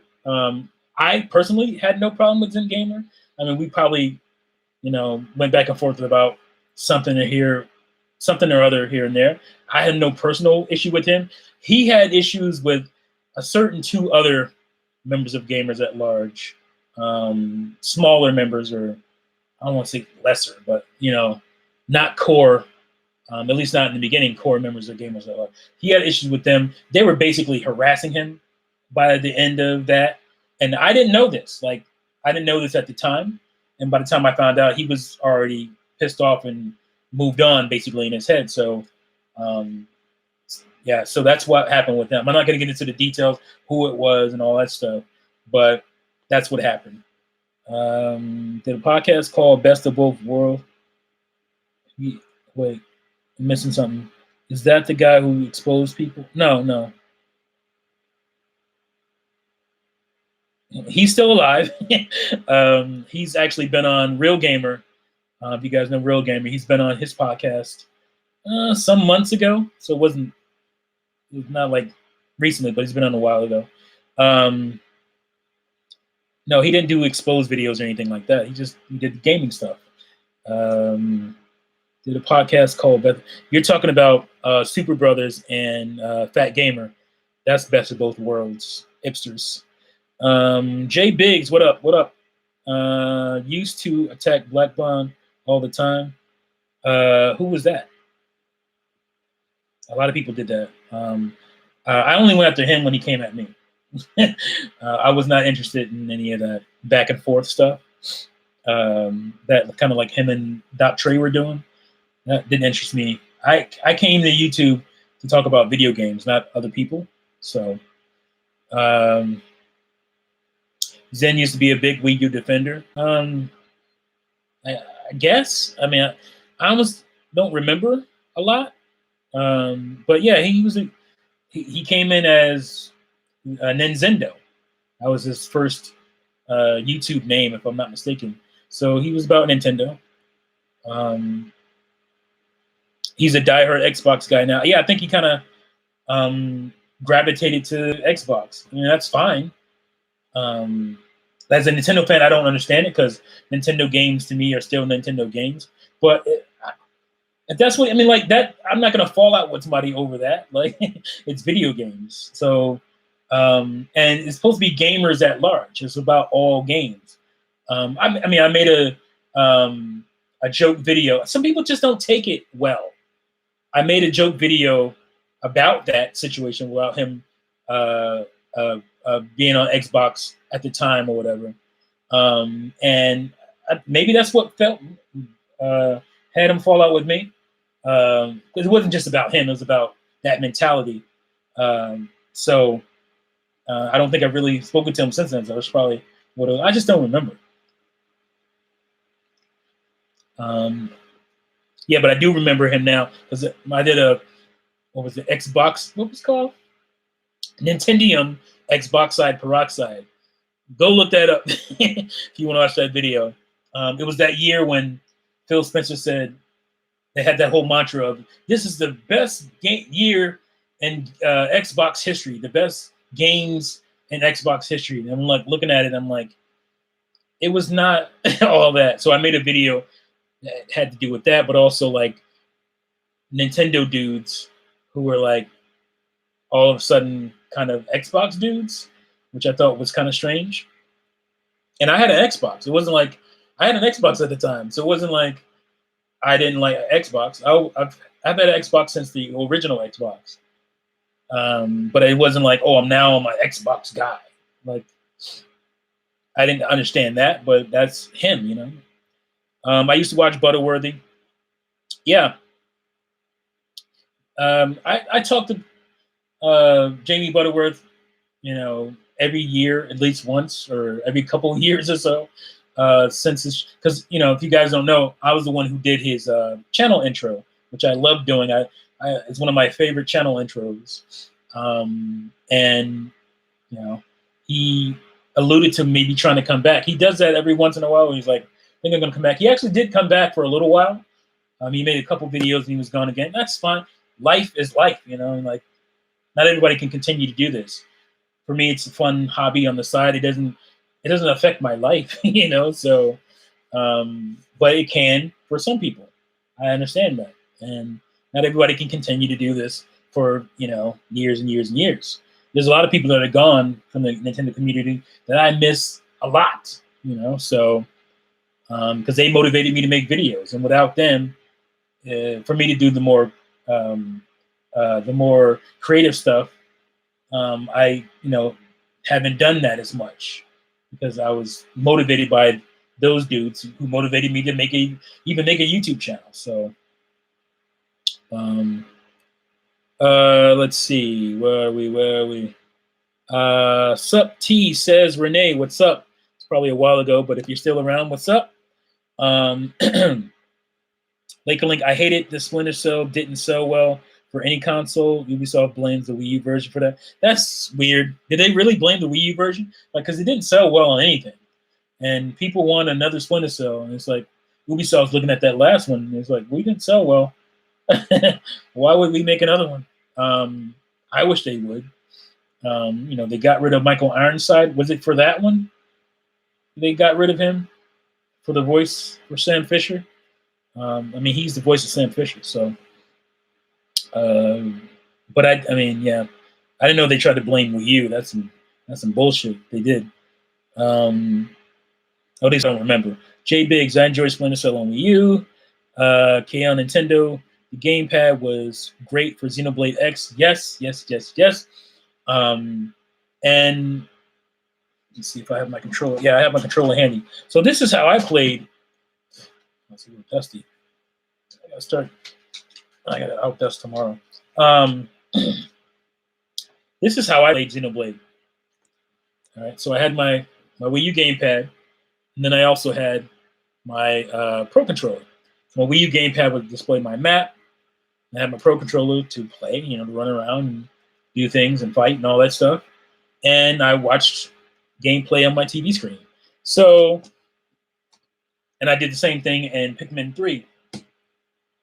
But instead of a Pro controller, I had the Wii Remote Nunchuck, which is great for Pikmin 3. So, again, me being a dinosaur, playing all these crazy ways, but that was a great way to play that game. Let's see, Laker Link. I think Nintendo didn't anticipate how much more effort they had to put out in HD game making. Yeah, I think that they alluded to that they didn't realize how much harder HD game making was. So you can say, well, you know, they were riding that Wii wave of cash and weren't preparing themselves for HD development, which, again, to me is strange for a company like Nintendo to do, but they weren't ready when Wii U came out for HD. Even in 2012, 2012, they weren't ready for HD. But that's the downside of not expanding your horizons as a multi-billion-dollar company. That's their problem that they continue to have with online infrastructure and online gaming and you know, online feature sets. That's the problem they continue to have there. So people seem to be okay to get at them for that, but not for others. I don't get it. Anyway, that was the biggest problem. All right, so what's up, Jamaican Gamer? With a $5 donation. Thank you, my man. So Mizzah Tee Damas or Mizzah Damas. I got it now. Mizzah Damas. Read the tea leaves and tell me my future. I'm writing a movie script. All right, my man. Will I make? I guess you're asking, will I make it? I'll write a parody of your parody in my script. Wow, that's meta. That's layers on layers right there, man. Thanks again for the $5 donation. And yo, I'm all about people writing. Like that's what I started off as, a writer. I started writing short stories when I was in elementary school. Got accolades for that.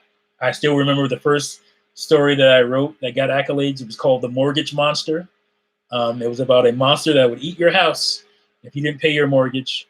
I remember the teachers being all excited about it and, just kind of boosting me up at the time and telling me to start going into contests and start trying all that stuff. And I did, and I got more accolades for it. So that pushed me to become a poet. So I started writing poetry, and poetry led me into hip hop music and writing rhymes. And that was a big part of my life for a while. It still is. I still make music and writing stories. I want to be a storyteller, so that sent me to film school. And so one of the best times of my life was film school, hands down. It's the most creative, fun time that I can remember. And just that's what I'm going to look back onto. Some people look back to high school or something like that. No, it was definitely film school, college for me. So, yeah, I love creative people who want to create something from scratch on their own. Go with it. If you believe in it, you believe in yourself, I believe it will happen for you. Obviously, I'm not some big time Hollywood producer, but I still have that fire for it. I'm still writing. Sometime this year, my book's going to come out. I'll let you guys know if you care. It's a science fiction fantasy epic that I've been writing to some extent since middle school. Like it was starting to build for me then. I was using my little composition notebooks and writing ideas, and stuff from that led into the the characters and story in my book. So I'm all about that. Yeah. I can't look into the the tea leaves, as you say, into your future. If I did that, I'd probably look at my own and see if there's a pot at the end of this rainbow. But I'm always scrapping and trying to create new things, and hopefully that leads to something big. I've got some false positives in the past where I thought, yeah, I got it, but you can't give up, because I was told that in film school all the time. I was told about the story of Pirates of the Caribbean. Those guys worked for 12 years to get that movie made. 12 years. And if they gave up anywhere in there, we wouldn't have Pirates, and it wouldn't even nowhere near as big as it is or as it was. So, every director, every writer who's made it will tell you, keep going, do not give up. If you do, you're dead. It's not going to happen if you're not doing anything. So the best thing is to keep going. So kudos to you. And screenwriting is tough. It is a tough thing. I've written 2 feature-length films, and it's tough, man. It's nerve-wracking. You get edgy and upset quickly, and because you're creating a world, So, and if you're doing something like a fantasy film, especially, you're definitely creating a world. So it can get nerve-wracking and numbing, and you're edgy, but it's so worth it when that product is done. Especially if you go out and film it, like I was able to do. It's great, and you'll always have it. So keep it up, man. Thanks again for the donation. Kaon, I only play Xenoblade X with the gamepad. I mean, that's cool. I mean, it makes sense.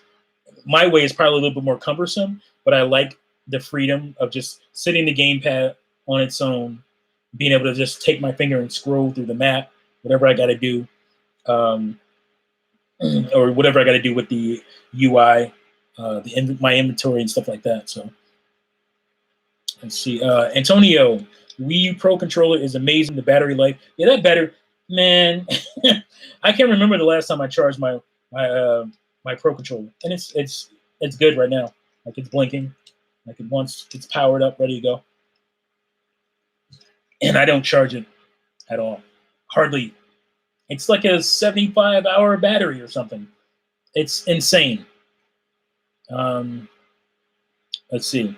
Retro Dev's last video was good as hell, funny and heartfelt. Yeah, we brothers, like like the video shows you, man. We're just cool like that. Lurking Ghoul. We're all homies. Like we plan on like meeting up and doing like probably a major video where we're all in it and just kind of chopping it up. We're thinking like New York or something like that. Because Robert, he's in Jersey.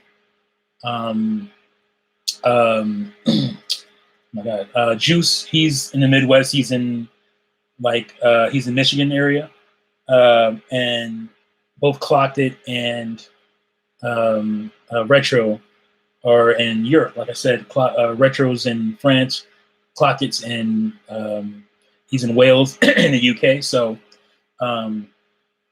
we just got to work out the timing and making sure everybody has enough funds. And it's gonna happen. We're gonna do that. We're like I said, like he said, we're brothers, man. We're basically brothers who live far apart, but we're just cool like that. We mesh well. So we shot the movie in a forest. Nice, because the forest is one of the best sets to shoot anything because you have free reign. I remember when I was in film school, we shot this film called The Bear. And we shot it in the forest, and we camped out. Like we became like a group, and that I think helped the film. It wasn't a great film because the script wasn't all the way there. Like that's one thing you gotta have. You gotta make sure your script is done. You have your concept. You know what you're doing right away. So because we had to improvise, which is cool. It's fun, but it doesn't always work out when you go in the editing room. You're like, oh, I got to put this together, but I don't really have this shot or this line of dialogue or that kind of stuff. So that was the major problem with The Bear. But we had a blast shooting it. Like we were camping out in, under the moonlight. It was pretty cool to do that.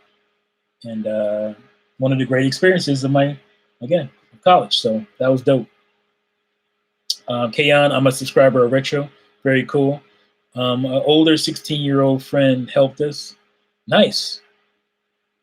Or 16, I mean, that you've known for 16 years, or he was 16 years old?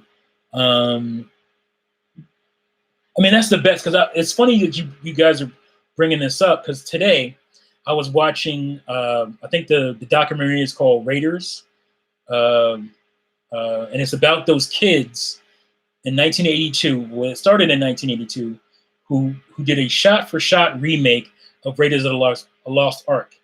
And it was a passion project, and they grew up, so they were growing up as it was being made, because they made it over the summers when they all got together. And they consistently, for like 6 years or 7 years or something, they came together at the summertime and they worked on their film. And they shot it on, VHS camcorder. And the stuff that they were able to pull off, especially for being kids, I mean, they could have burned houses down. They had like the car chase scenes, the truck scenes. The only scene they didn't have is the airplane scene, the airplane fight scene with Indy and the big German dude. They didn't have that, and that's why the documentary was made.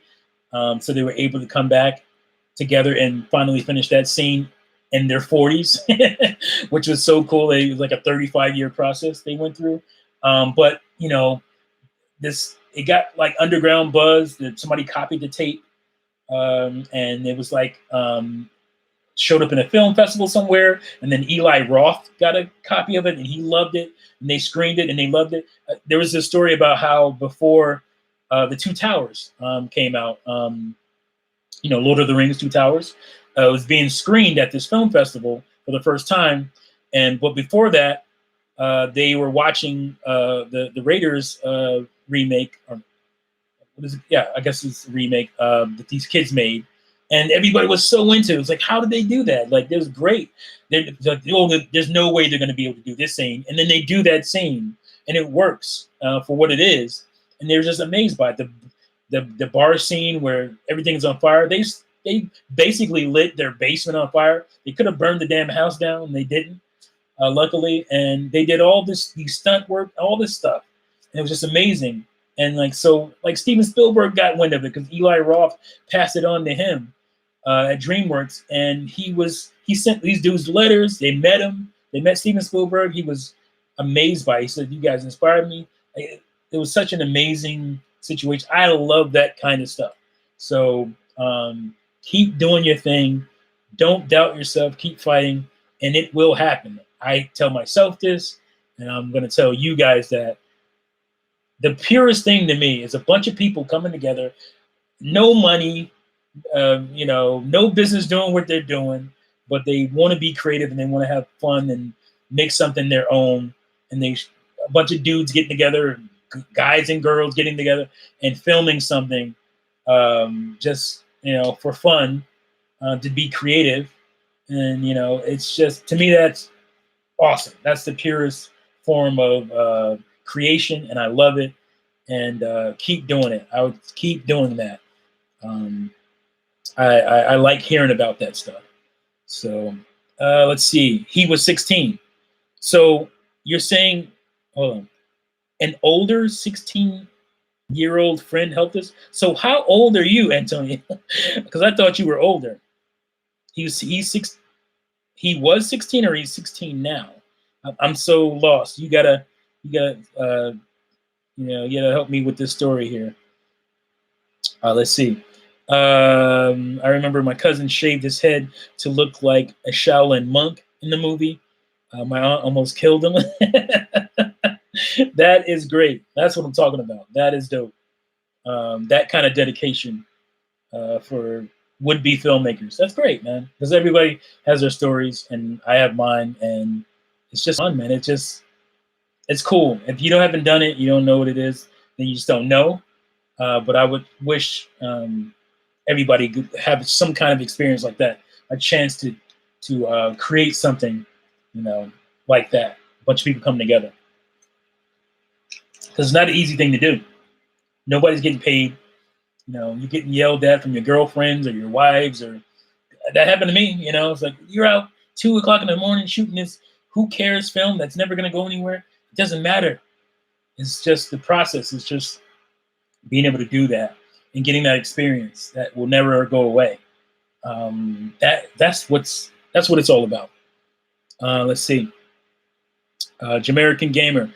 Me and my cousins would tell stories by adding to the last thing said by the person before, recorded and play the rest of, wait a minute, let's lost it. Last thing said, record it and play in the car on family trips. Lots of laughs. Yeah, because for a lot of my early filmmaking, we didn't have cameras. So we would make movies, but our camera was here. It was just our memory, We would play out these things, We even say sometimes action and cut, which is ridiculous because we're not recording anything. And that was our movie making experiences when we were really young. So Antonio, listen, he was 16 years old. I was 10. Oh, okay. I got you now. He was older than the rest of us. He understood the editing process. Okay. Of course, on the level that a teen can. But we were pretty talented for our age and creative. That's why I love your channel. Okay. I got you. All right, cool. Thanks, man. Thanks for sharing that. That's dope. Yeah, I mean, that's our process. That was our process. And again, these are things that will live with us forever.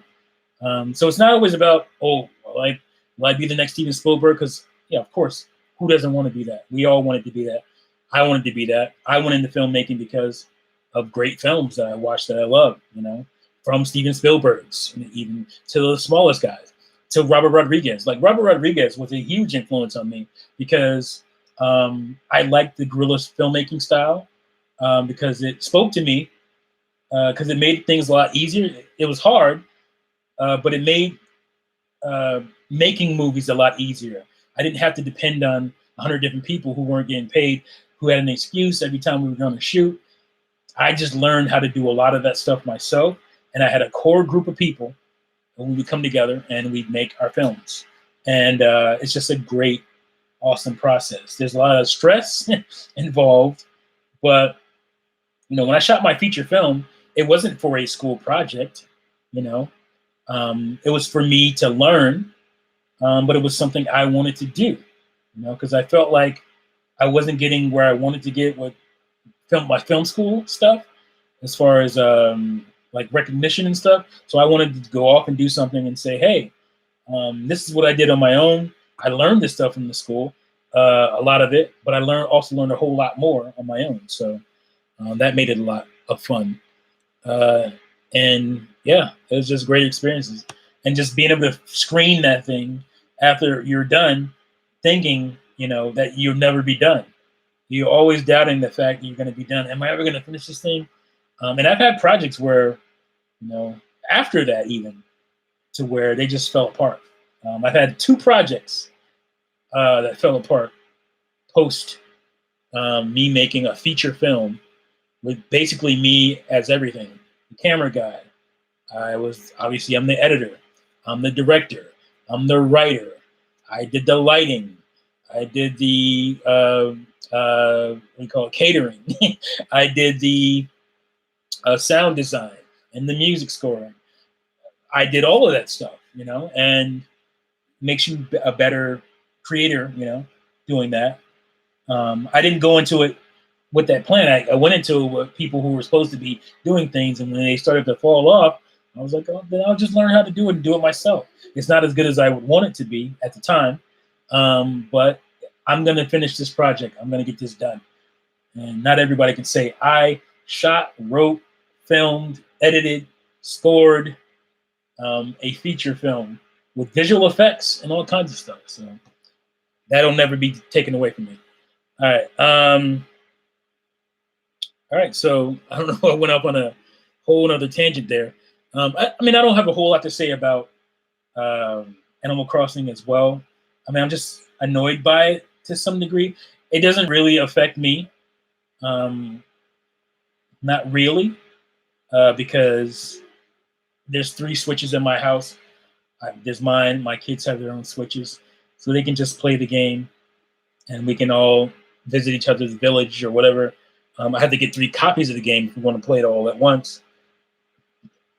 I think, right? I see. That's the thing. I'm just confused. I haven't paid enough attention to figure out what's going on. But at the end of the day, I'm mostly going to be playing it, on my own. And my kids they'll probably want to play on their own because they like to build. They like to take the time to build up this, build up that. They're Minecraft kids, so they're good at that. They have fun with that. So, it's just, to me, it's just it's more of the Nintendo somewhat ineptness when it comes to some of this stuff.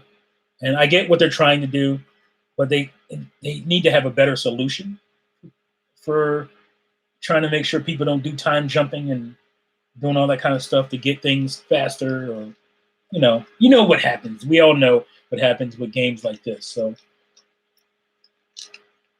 I get what they're trying to do, and it is what it is as far as them figuring out. So unless you guys have something you want to add to it, Animal Crossing Edition Switch will sell out in units. I think so. It's really dope looking. I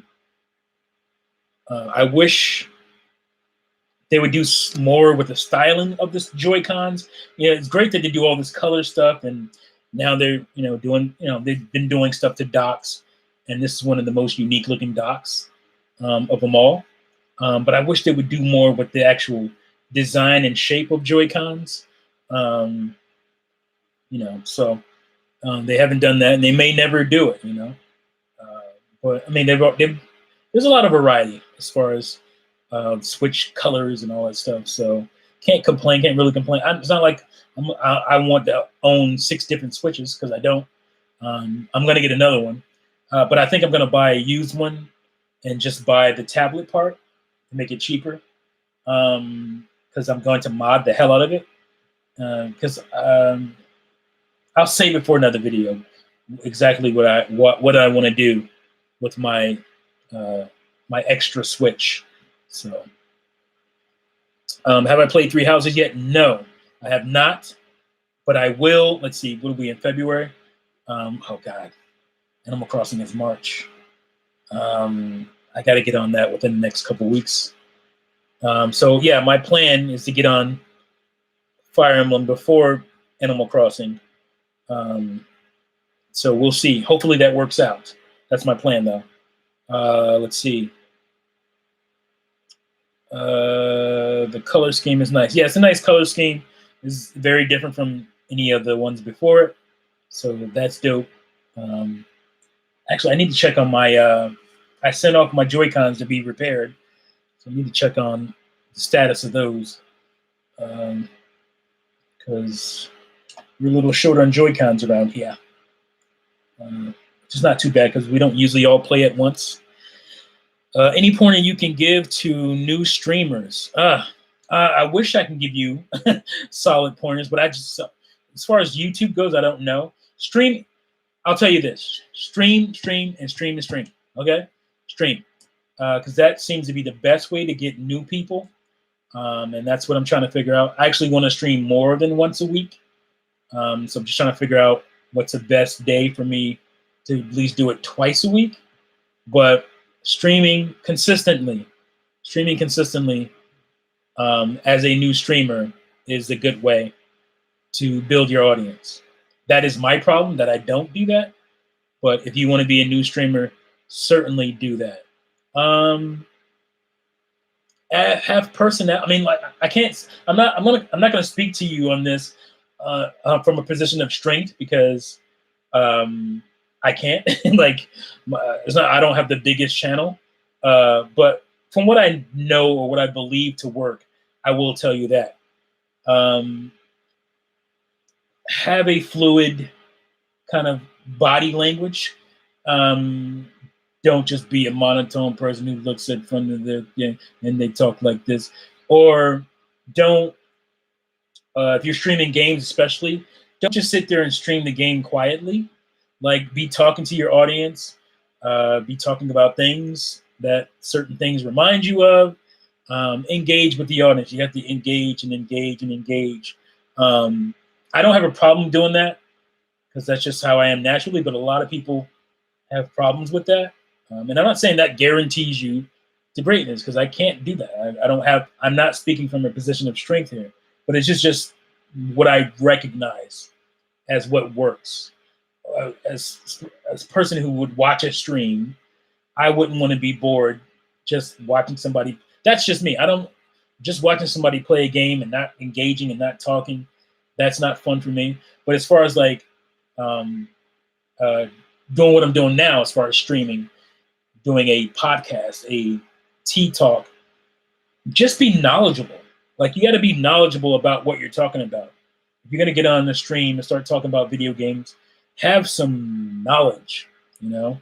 I can't really say I know too many people who don't, you know, because it's not easy to get on here and not have anything to say. Like, you have to know about what you're talking about.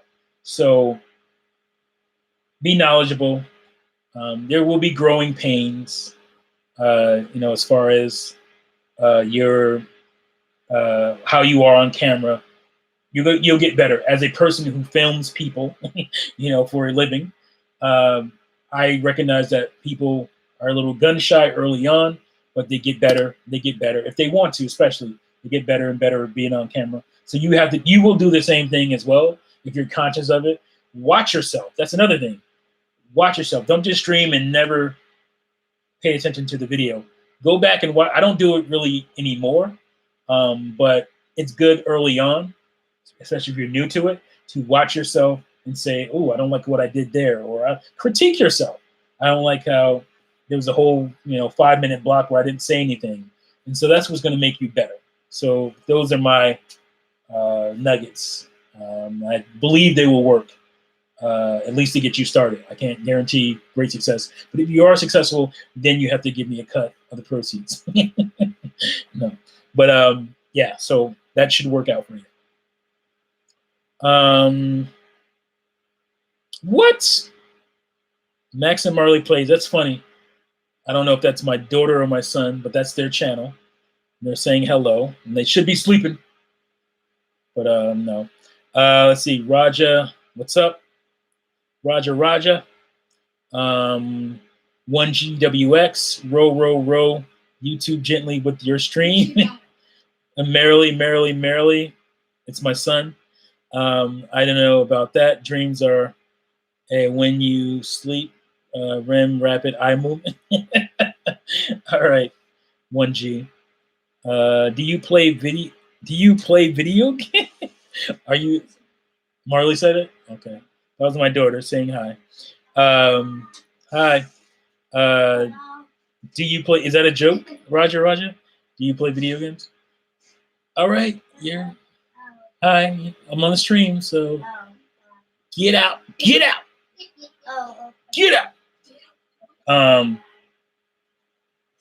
Okay, thanks for the advice, says Mr. Enterprise. You're welcome. Let's see. Fiji 21. Does you watch XFL? Is it on yet? Because I was going to. I watched it when it originally happened. What was that? 2001. I watched. But yeah, I plan on watching XFL. 1GWX is laughing. I don't watch it, or if it's on now, but that's my plan. I love playing PS2 and CRT TV. Yeah, as you can see, right behind me is my CRT, because that's the way to play. And I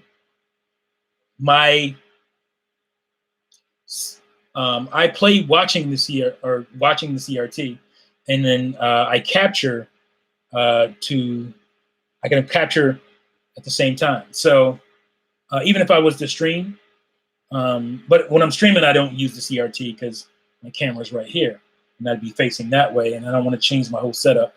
Maybe I should get another camera so I can be on that side, so I can use the CRT to stream my old consoles, because I'd rather be looking at that. It's not bad, my setup, as far as playing on the HD TV on my TV in front of me. But the best way to play those games is on the CRT. That's why I still have one. It works great, and I love it. The XFL started today. I think it's on today. Wait, XFL started today. I think it's on today, the 9th. Huh. Okay, so Sunday. Yeah. Okay, I definitely won't miss it then. Make sure I'm looking out for it. Zeno, what's cracking, T? What's up? My favorite game, God of War. Is that PS4 or the original PS2 God of War, Raja? Oh, I think you already answered that by saying you love playing PS2. So I'm guessing it's the PS2 God of War. That's why I don't like when they just remake a game or just call a game what they called it before. Because God of War was on PS2, and then I'm just gonna call it God of War again on PS4. So yeah, I figured, yeah, Roger, PS2, got you. Yeah, that's cool. Yeah. What was I talking about? Let's see. Oh, what's this? It started on Saturday, but I think it's on Sunday, the 9th too. Okay. Did Vince McMahon not learn his lesson? Actually, 1GWX, they're doing it really smart now.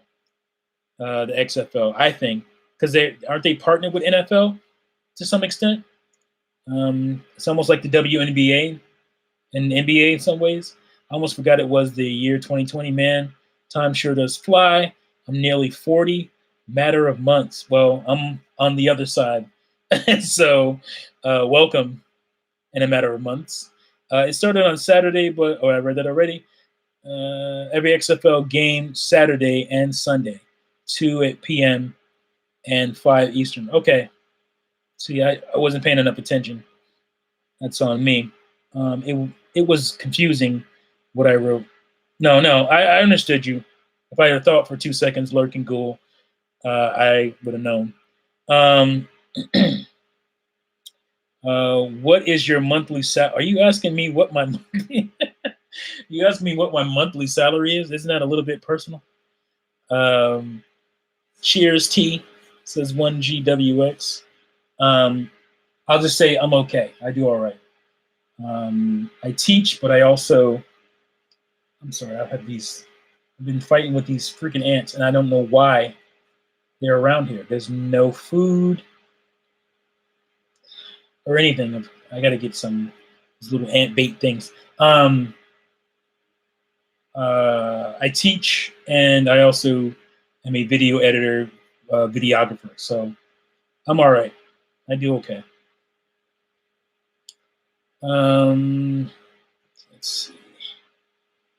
All right. So the last topic was Switch sales. Great Switch sales. And I already had a video showing you guys have seen, I'm sure, the numbers. We're not here to talk about that. What we're here to quickly go over as far as Switch sales is what will it mean for Nintendo games? Because I want Nintendo games. I'm happy to have, obviously, third-party games. I buy them. I told Robert the wrong number. He asked me how many games I have. I have 76. I have 76 physical Switch games. Most of those are third-party games. So I obviously have no problem buying third-party games on my Switch. But the thing is, when I buy a Nintendo console, the thing I'm most excited about is Nintendo games. And outside of 2017, where we got two monster bangers in Breath of the Wild and Super Mario Odyssey, I haven't been overly. And then we also got supplementary games. We got ARMS. That was very cool and new and fresh at the time. We got a bunch of stuff. We got Xenoblade Chronicles 2. That was great. So 2017 was a monster, pretty heavy year. And since then, I don't think we've gotten as much. I'm talking Nintendo again. People hear that and they forget I'm saying Nintendo games. I'm a Nintendo fan because I like Nintendo philosophy on video games. I like their gameplay. I like Nintendo games. So as far as that goes, if you look at the totality of Switch, I don't think I've been overwhelmed with Nintendo games because the supplementary stuff has been Wii U ports, which I haven't partaken in outside of Mario Kart 8 Deluxe. So Wii U ports, for the most part, don't do anything for me. It's great for other people that have a Wii U. They don't do anything for me. Then you have, kind of mid-tier AA games like the Kirby, what was it called? Kirby Star Allies and Yoshi's, I'm about to call it Epic Yarn. Woolly World. Is it Woolly World? I can't even remember because I wasn't overly impressed with that game. And so it's very Nintendo as far as its form factor, the Switch is, but it's not enough Nintendo yet for me as far as Nintendo whoa games, like whoa, like 2017 was whoa, and it can't, of course, it can't do that every year. But I thought with what they did as far as not shutting down, but slowing down, shutting down basically 3DS studios and separating them, having them separate. I thought merging them together would mean what? That's what game I played when you got. Stop leaving me messages, Max and Marley. I thought there would be more because that's what was the reason they didn't like the disjointed nature of these separate game studios. So I thought them merging it together meant we were going to get more new games or more. When you look at the 3DS, look at the 3DS's first 3 years, and does the Switch have that type of impacting software as far as first party goes? No, not really. And that's what I was expecting. I was expecting, okay, you have the console stuff on lock. You guys, you have to take a little longer, obviously. with console games, I get that, but I thought with the merging, we would get more. So again, Astral Chain is dope, but that's a platinum game. I'm talking about Nintendo games. And I'm not saying 2019 was bad or anything. I'm just saying I want more legacy stuff. Because the reason we don't get certain legacy games and we haven't gotten them is because of sales, right? But with the Switch selling as well as it has, and it continues to sell, those legacy games should be an easier trigger to pull. Yes, I want F-Zero, and I'm not going to be happy until I get it. I want F-Zero. Nintendo fans, and they've all sold 1 million copies. That's another thing I just don't get. They're all million sellers.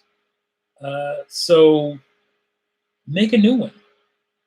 There's things you can do with it online that would be innovative.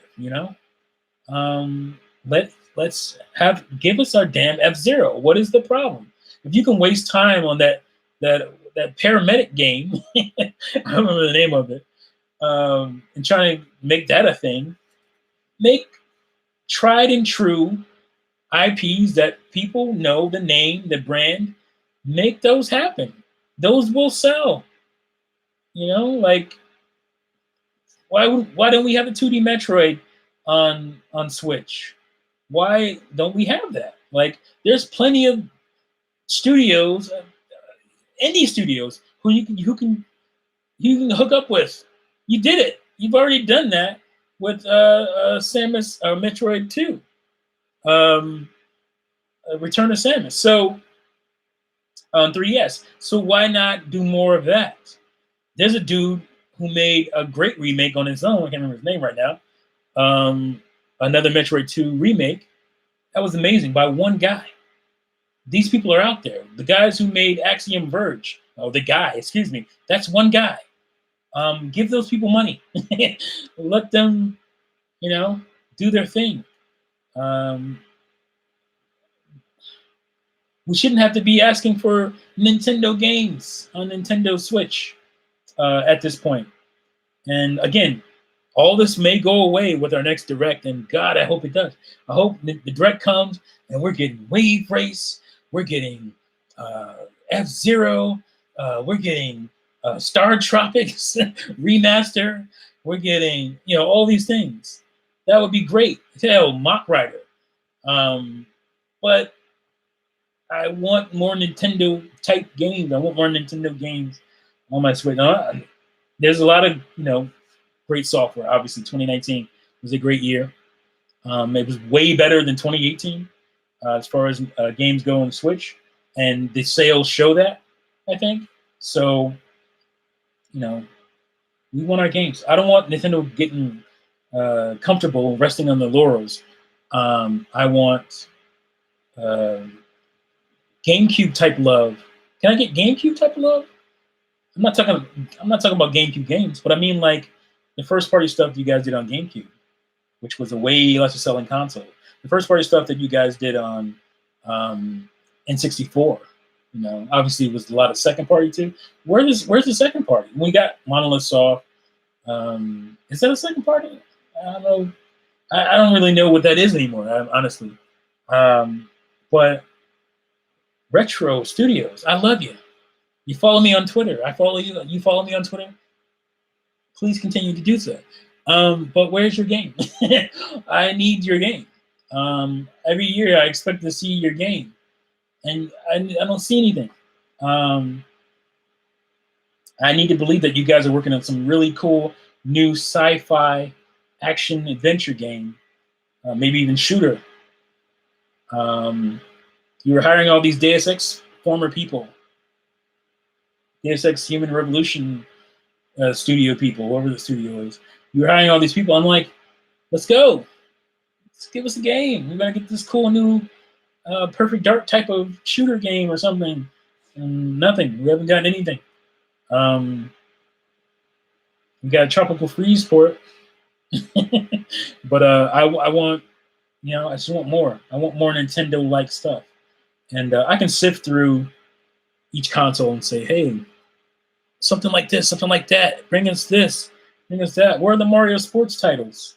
You know, and we got like on GameCube and Wii even. You know, where's Sluggers and Strikers and all this stuff? Where's this stuff? Huh? I'd rather have that than, you know, the Olympic Sonic game. You know, give us some Mario Sports. Give us some Mario Golf. Mario Golf was one of my favorite sports games ever. I learned the game of golf playing Mario Golf. I did not understand that game at all until I started playing Mario Golf, and I had a new appreciation for the game of golf because of Mario Golf. So I wasn't a fan of Mario Tennis Aces. I thought it was lacking.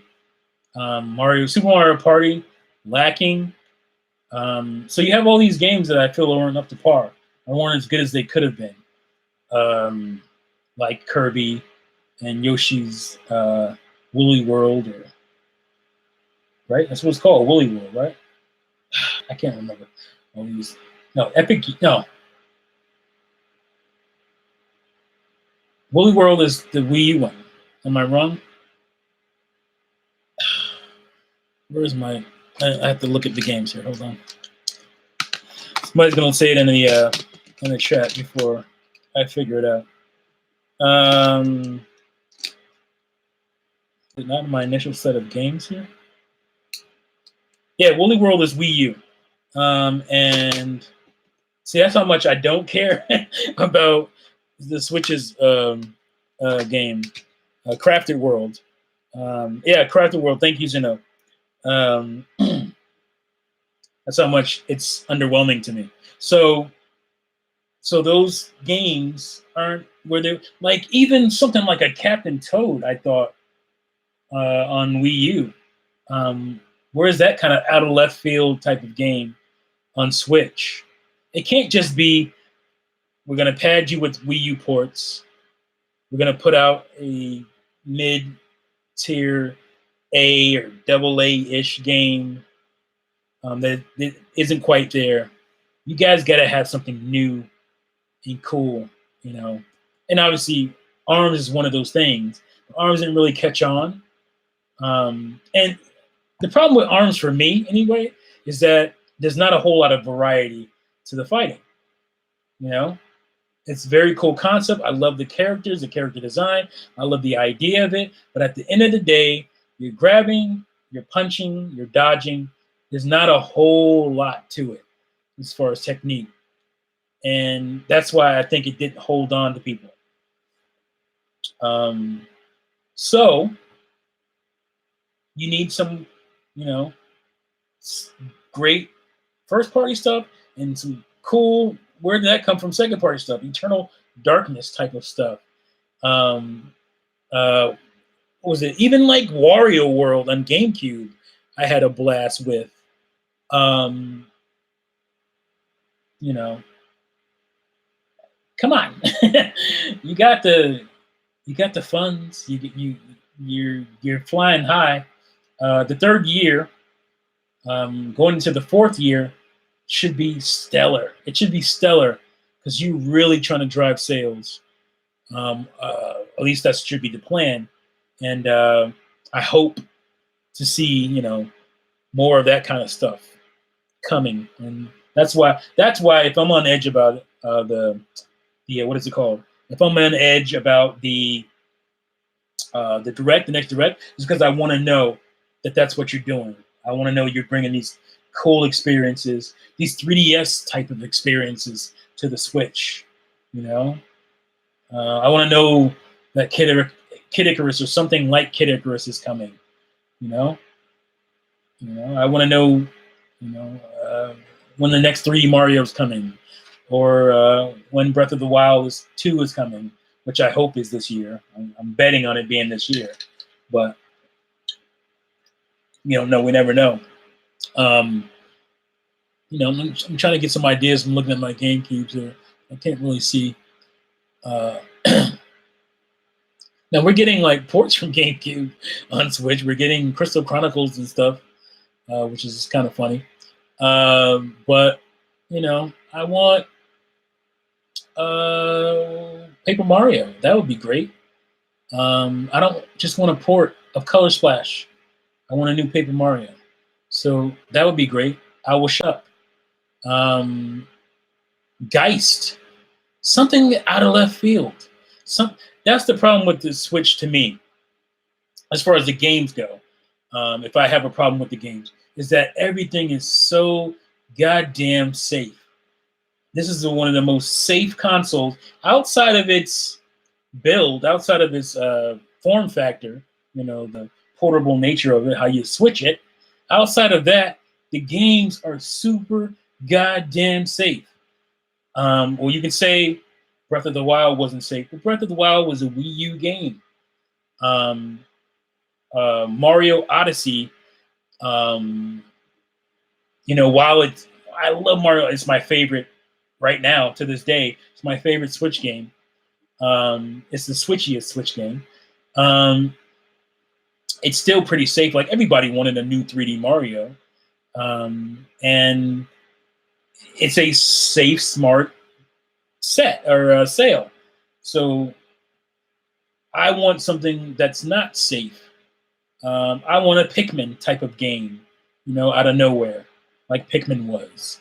And if you look to other systems for inspiration. What's the robot?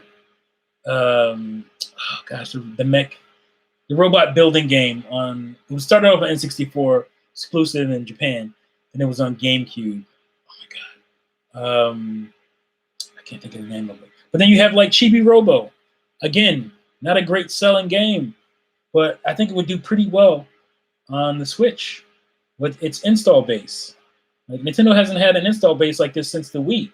And the Wii's install base was a little suspect because there were a lot of people who didn't play a lot of different types of games on the Wii.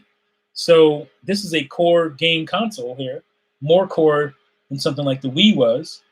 And so you can take a chance on some more stuff. Let's do that. I want Star Fox. I better have a goddamn Star Fox on Switch. I don't care about Star Fox Zero and what it did or it didn't do, because you didn't do enough with Star Fox Zero. People could talk about the controls, which is fine. That's a fine gripe to have, like I said. But that wasn't my problem. My problem with Star Fox Zero is that you're still riding the coattails of Star Fox 64. Can we stop going back to the Star Fox 64 well and do something different? Can we make this a space opera, Star Wars with, fuzzy animals in space, the type of game that it should be? Can we get the Ubisoft guys who did Starlink and put a team together with, I don't know, Argonaut is still around, but like Cuthbert, and get those guys back together and keep Miyamoto somewhat at a distance and let these guys come up with a cool story and a cool setup for a new Star Fox game, to make it somewhat open world-ish, not to the extent of Starlink, but it would be cool to travel back and forth between planets, areas unlock. I want to be able to get out of my R-Wing. I know some people didn't think that worked in Star Fox Assault, but it was the controls. That was a problem. It wasn't the concept. It was a great concept. Being able to jump out and go into buildings and, do things. Like in Starlink, there's these little areas where you want to, it's too tight really for a ship, but they make it work. Or, put me in walker mode or something like that. That's fine. If you want to put me in walker mode and not have me run around in this ship, that's cool. Because that was one of the things that really worked in Star Fox Zero to me, was the walker, the chicken walker. There's a lot of stuff. Hire me. I'm not even asking for a great salary. Pay my bills. Hire me. I will run that team, and we will make a great Star Fox game. I know the story will be great. I can't guarantee anything else. I guarantee the story will be great. The setup will be great. And I will do that. I will happily do that. I will happily write. Science fiction is my thing. I will happily write you a cool sci-fi opera, space opera, and it will be great.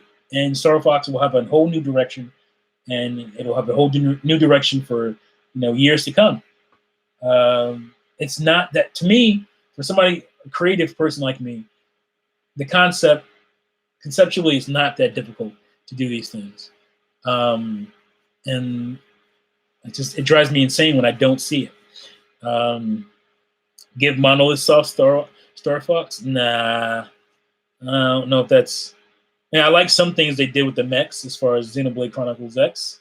I'm not sure they're the right group for it. But I don't think you need a huge, giant team. I think you already have the pieces within Nintendo to make this happen. You just need somebody with the vision for directing it, because it needs better direction. You can't keep doing Star Fox 64. We can't. We can't keep, draining that well. There's a lot you can do.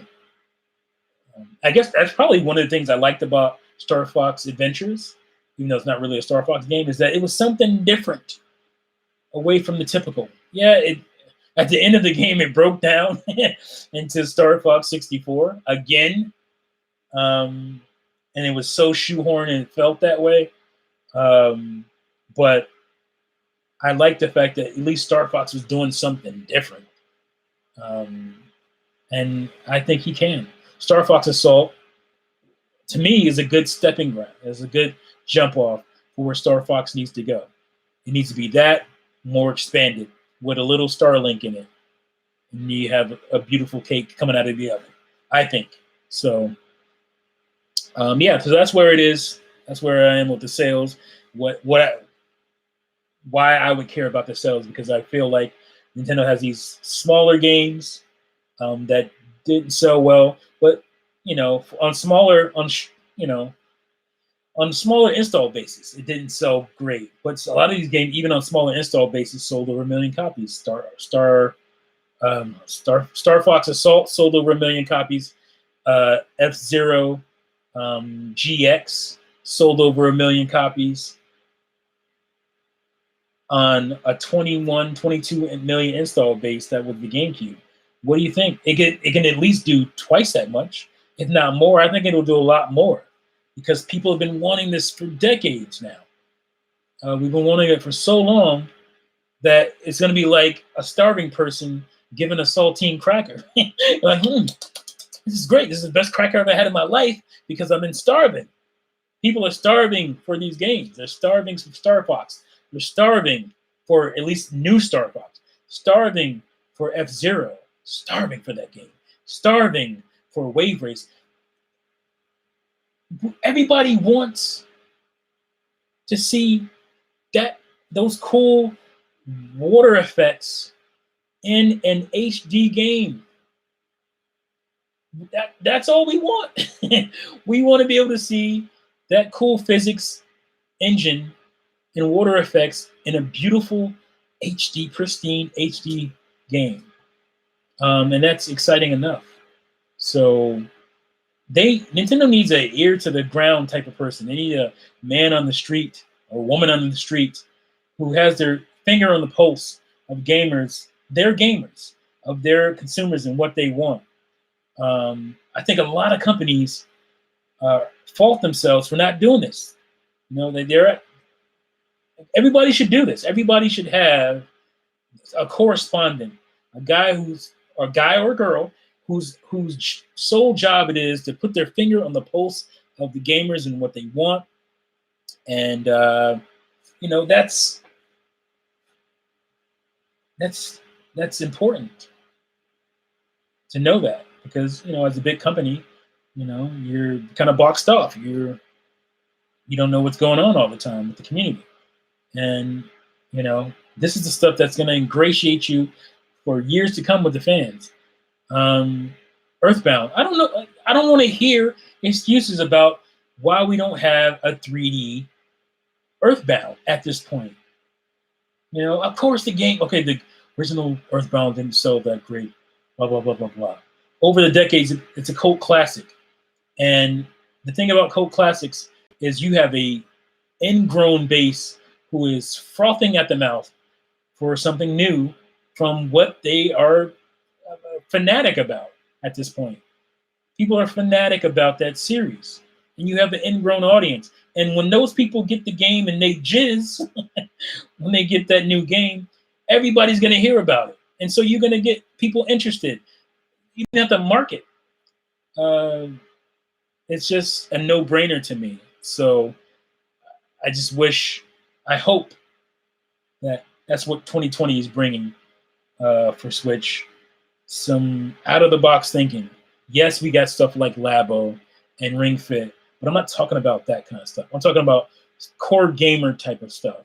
And I have both. I have Labo and Ring Fit.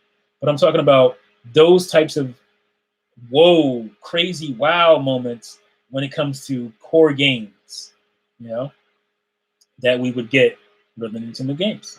So that's what I'm looking forward to. So let me see what you guys are talking here. And I got to get out of here, man. Let's see. I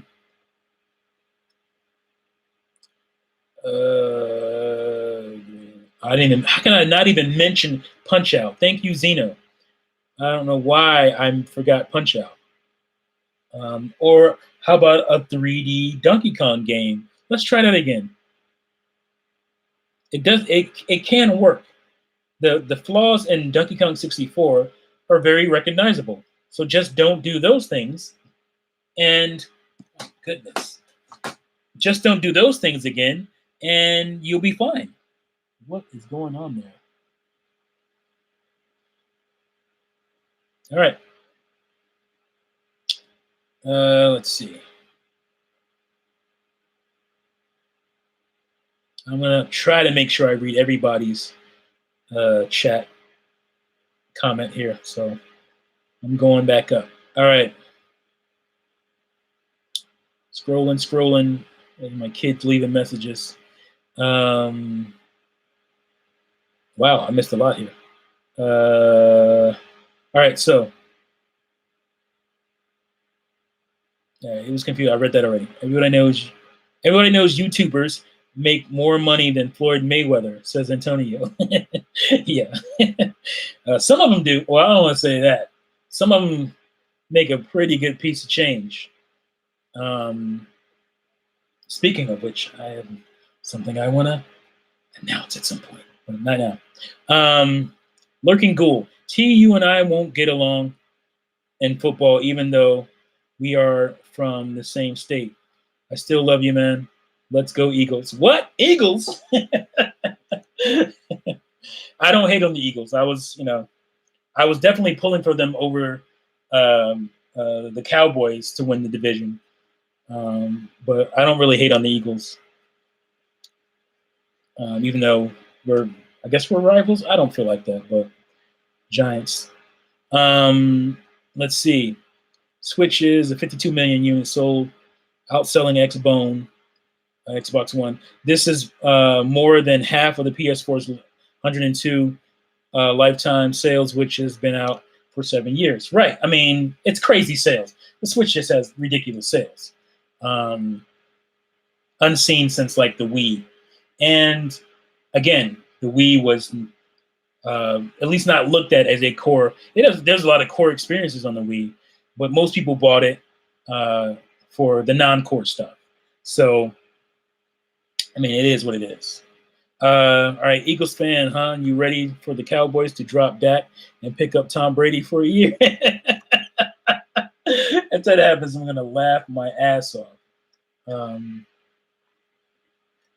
But as Patriots is a team I can't stand, which is hilarious because my wife is a Patriots fan for life, and she's from Massachusetts, and we go back and forth. We actually met the first time in the Super Bowl. The Patriots got beat. 18-1 Patriots got beat by my 9-7 Giants. So that was fabulous. She was not happy that day. Let's see. It's quite remarkable. The Switch. Oh, I read that already. Ray says Astral Chain was my goatee for 2019. 2020. I think that's going to be a better year for Nintendo. I don't know if I don't know. I know it wasn't my go-to, but it was in my top 2. I feel like it was top 2 or top 3. Can't remember. Astral Chain is great. It's great.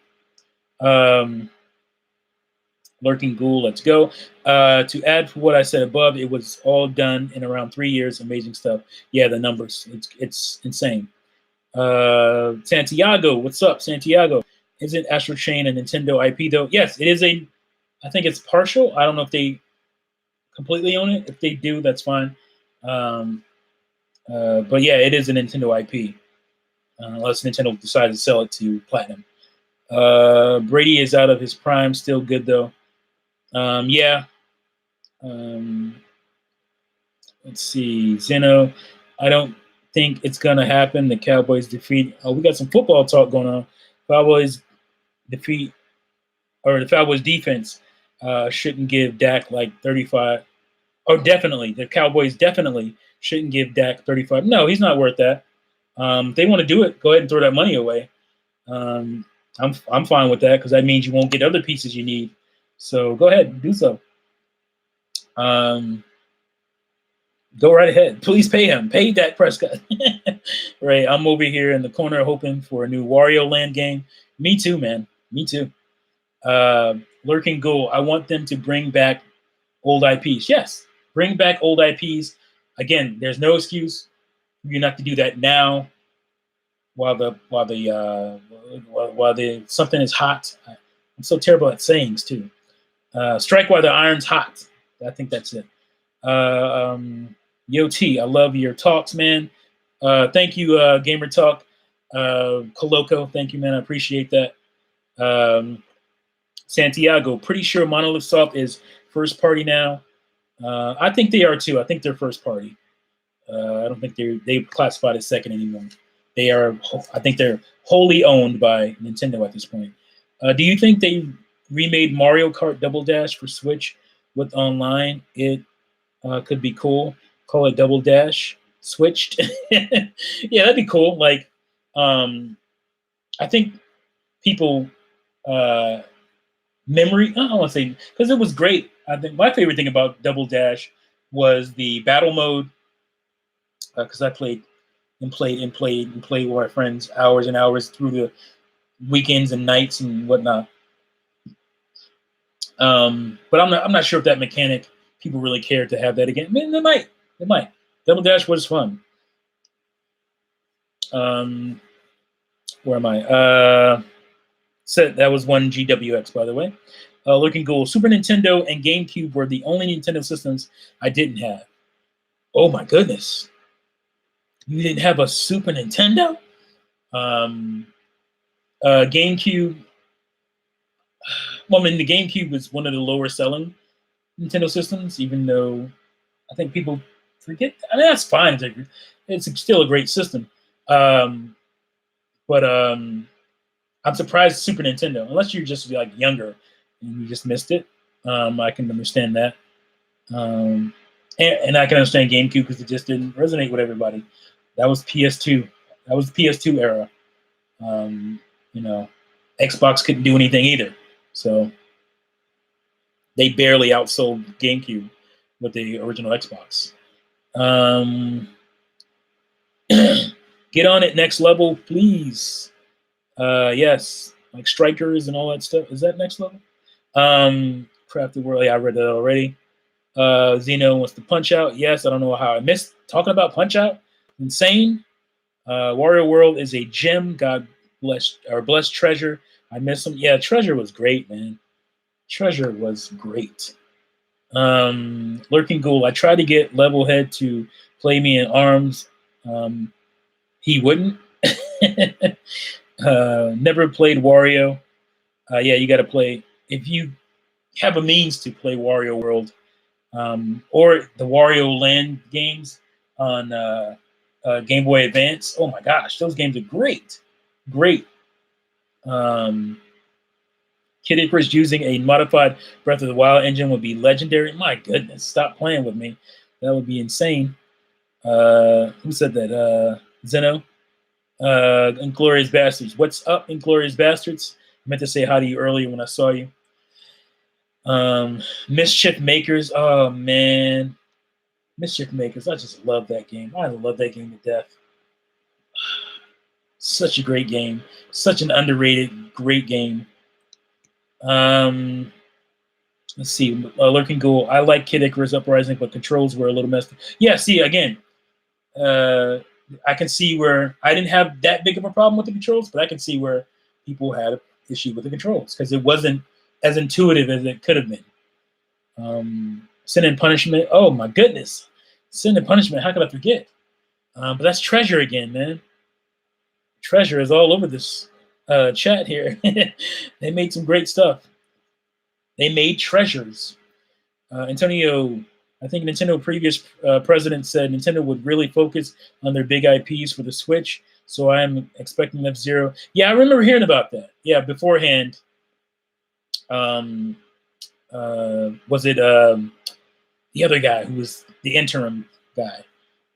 Yeah, I remember him talking about that. So I'm expecting it. I'm hoping for that. That's how you, because people were worried about the next consoles coming and all that stuff. The power, blah, blah, blah. But that's how you keep, the lights on the Switch, is to start putting out that storied stuff, that legacy IP stuff for the Switch. Then it won't matter about how powerful your console is, what it's doing over there. I'm playing Super Mario RPG 2, son. Like, you can't do that. Like that would be great, That's how you combat that stuff. Because even the people who aren't on Nintendo right now remember those games and talk about wanting a new one of the. Even those guys do it. So that's how you keep it going. I think Nintendo previous. Oh yeah, I read that. So I'm still expecting Pikmin, Star Fox. What happened to Pikmin 4, by the way? I don't know. And if you go back and read the statement, because some people were saying that Hey Pikmin was the next Pikmin, but no, that explanation happened after we got an announcement saying Pikmin 4 was almost done. So I don't know. Maybe they're just waiting. Maybe we'll get it this year. We'll see. The controls were good for Kid Icarus if you had the thumb stuff. Yeah, I mean, that's what I'm saying. You had to have this extra thing going on. I had the stand or the thumb stylus, which a lot of people didn't have. I don't know why they didn't make that again for the 3DS, because I still have mine from the DS. And, you just kind of, it's a little, strap, and it goes on your thumb, and it has the little touch nozzle on the tip here. So you just put your thumb down on the touch screen, and that worked like you were using a stylus. So I don't know why they didn't just give you that instead of that whole stand thing they were doing. That was weird. F-Zero GX HD says Nico. I had the stylus. Still drove me crazy. Yeah, I used the thumb stylus. That was way better to me. So maybe you can find one of those. Try that out. Pikmin 4 has apparently been done for a good while. They are just sitting on it like they are for Metroid Prime Trilogy. Yeah, I don't know why we haven't gotten a trilogy yet. Again, that's one of those kind of no-brainer things that we should have on Switch at this point. Metroid Prime Trilogy HD. I guess that's the only other choice that makes sense. Susanna, Muhammad, give Microsoft. I read that already. Star Fox. I think Star Fox would do good as a game like Star Wars Shadows of the Empire on N64, mixing flying and ground levels. Yeah, that's what I said. I want some space opera stuff with the next Star Fox. I love Shadows of the Empire. I love that. I love that story because I have the book and I love the game. I think I read that already. Inglourious Bastards hating on the Cowboys. I'm out. Don't leave, Inglourious. I'm not hating on the Cowboys. I'm a Giants fan. I have to, like that's just part of it's a rivalry, So the last story on Wii was great. Was a great game to me. I wish they made a part 2 or even a remake. Yeah, I mean, even stuff like that. I think I talked about it before. Why not because we're getting Xenoblade Chronicles, the original remaster. Why can't we get Last Story and Pandora's Tower? Those games that almost nobody was able to buy because they weren't like in, what do you call it? Not demand, but they weren't in they weren't everywhere for everybody to get. It came out in a limited kind of quantity, so remaster those or remake those or something, sequel those. That'd be great. I read that already. Neko, I always imagine a Contra game in Gears of War kind of style. Contra game in Gears of War.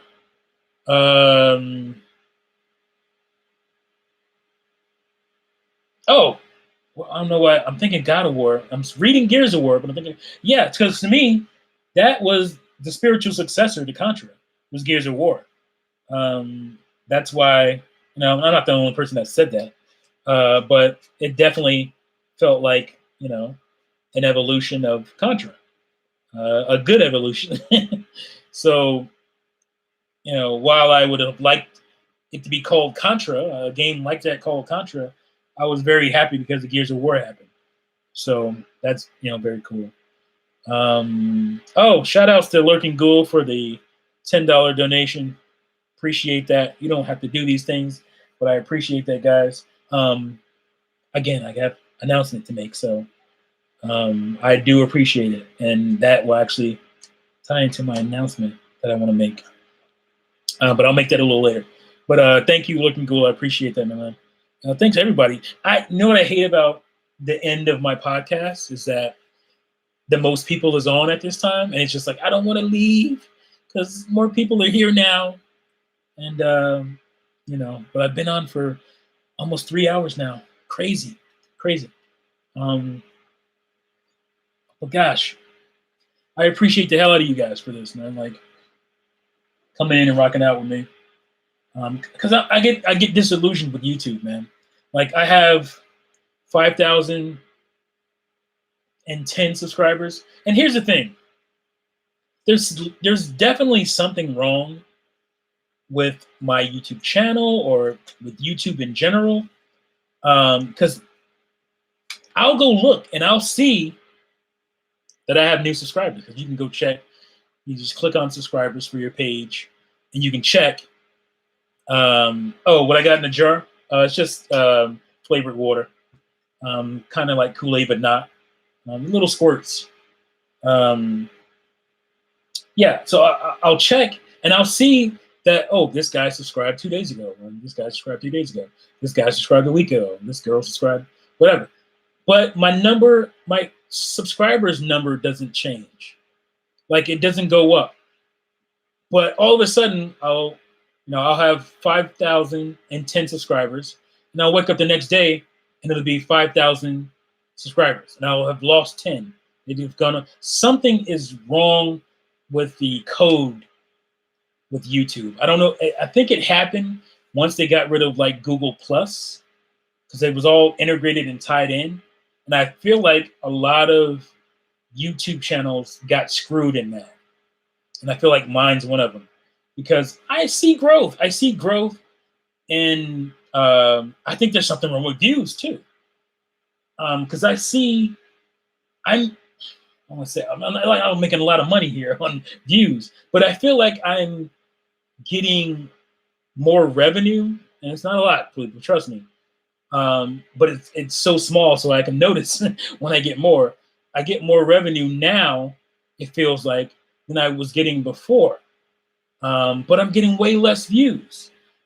And it's so strange to me, because I've noticed, one day I'll look at a video and it says 500 views. Then I'll go look at it another day and it'll have 10,000 views. Then I'll go look at it another day and it'll be 200 views. Something is really screwed up with YouTube, and they haven't explained that to people. And so part of it, what I wanted to do, and I'm not sure if I'm even going to do this, because I've done a little experiment and it hasn't really worked. What I wanted to do was maybe I'll just start a new channel, slowly get you guys to come over and subscribe to that channel, and then I'll be out of this weird funk area I'm in, with YouTube and something, because something is definitely wrong. Because I don't get like what I used to get growth, and I would see subscribers all the time.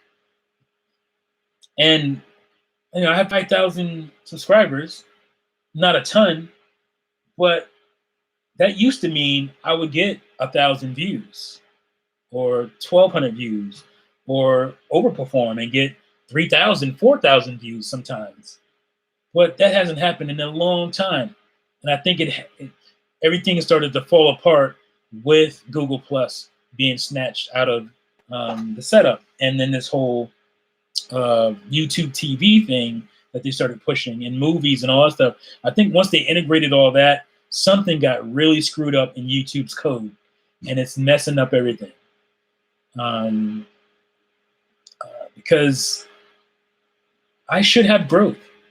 I'm not asking, I don't think I should have great growth, but I think I should have around, on a regular performing week, 10 to 15 subscribers a week, new subscribers a week on a regular YouTube channel. I'm not getting that. I know part of that is YouTube emphasizing the home stuff and throwing you videos, because it used to be all about your subscription feed, and that was the first thing you saw, and you'd run to those videos. But now subscriptions, if you look at the app, subscriptions is like your 8th choice. So it's way down. So even if you're subscribed to something, that's not the first thing you see is your subscription feed and the videos. You see recommends. And so I know that's part of it, but it has nothing to do with the amount of subscribers I should be, that I get, that I see. If I go to this specific subscriber page, I see people are subscribing, but yet my subscriber number is not moving. Something is wrong there. I know that.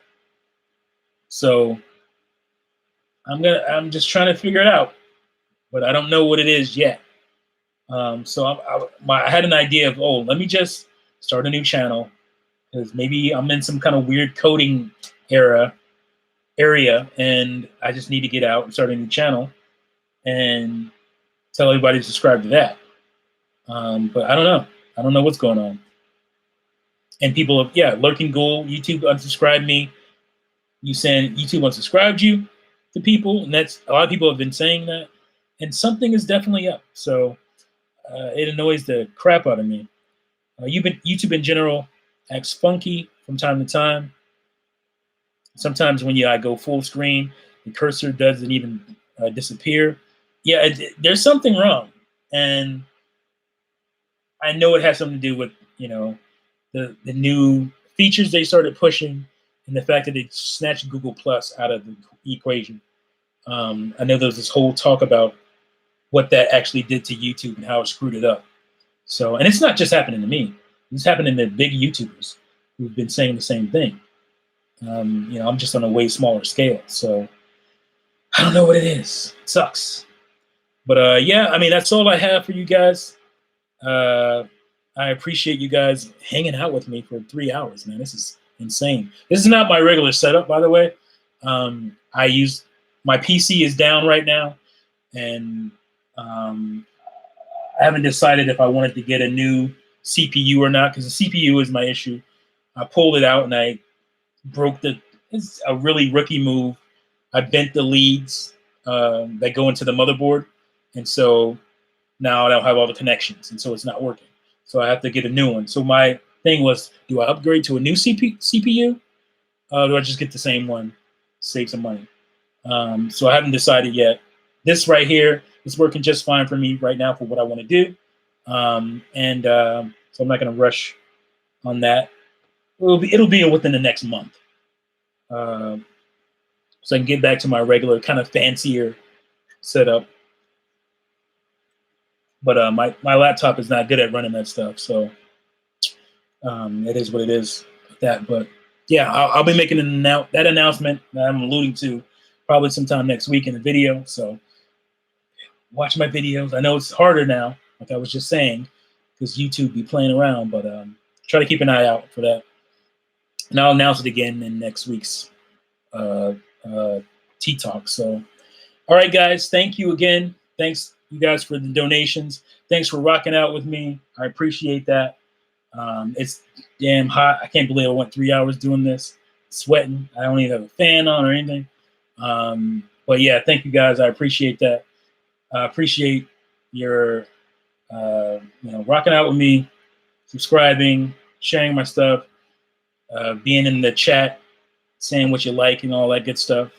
That you like, you've been around for a long time, and you like me just blabbing my ass off, which I'm good at, which is so strange to me because I was, not this guy, 30 years ago. I was very kind of introverted, kind of quiet. I'm very different now. So, but yeah, be looking out. I'll put out something tomorrow. Go check out my recent video talking about my what I call holy grails in gaming, the stuff that I really want, that's expensive, that I'm gonna get for sure. Go check that video out, and if you haven't already. And thanks again. Peace out to you guys, and I'll see you in the next one. Oops.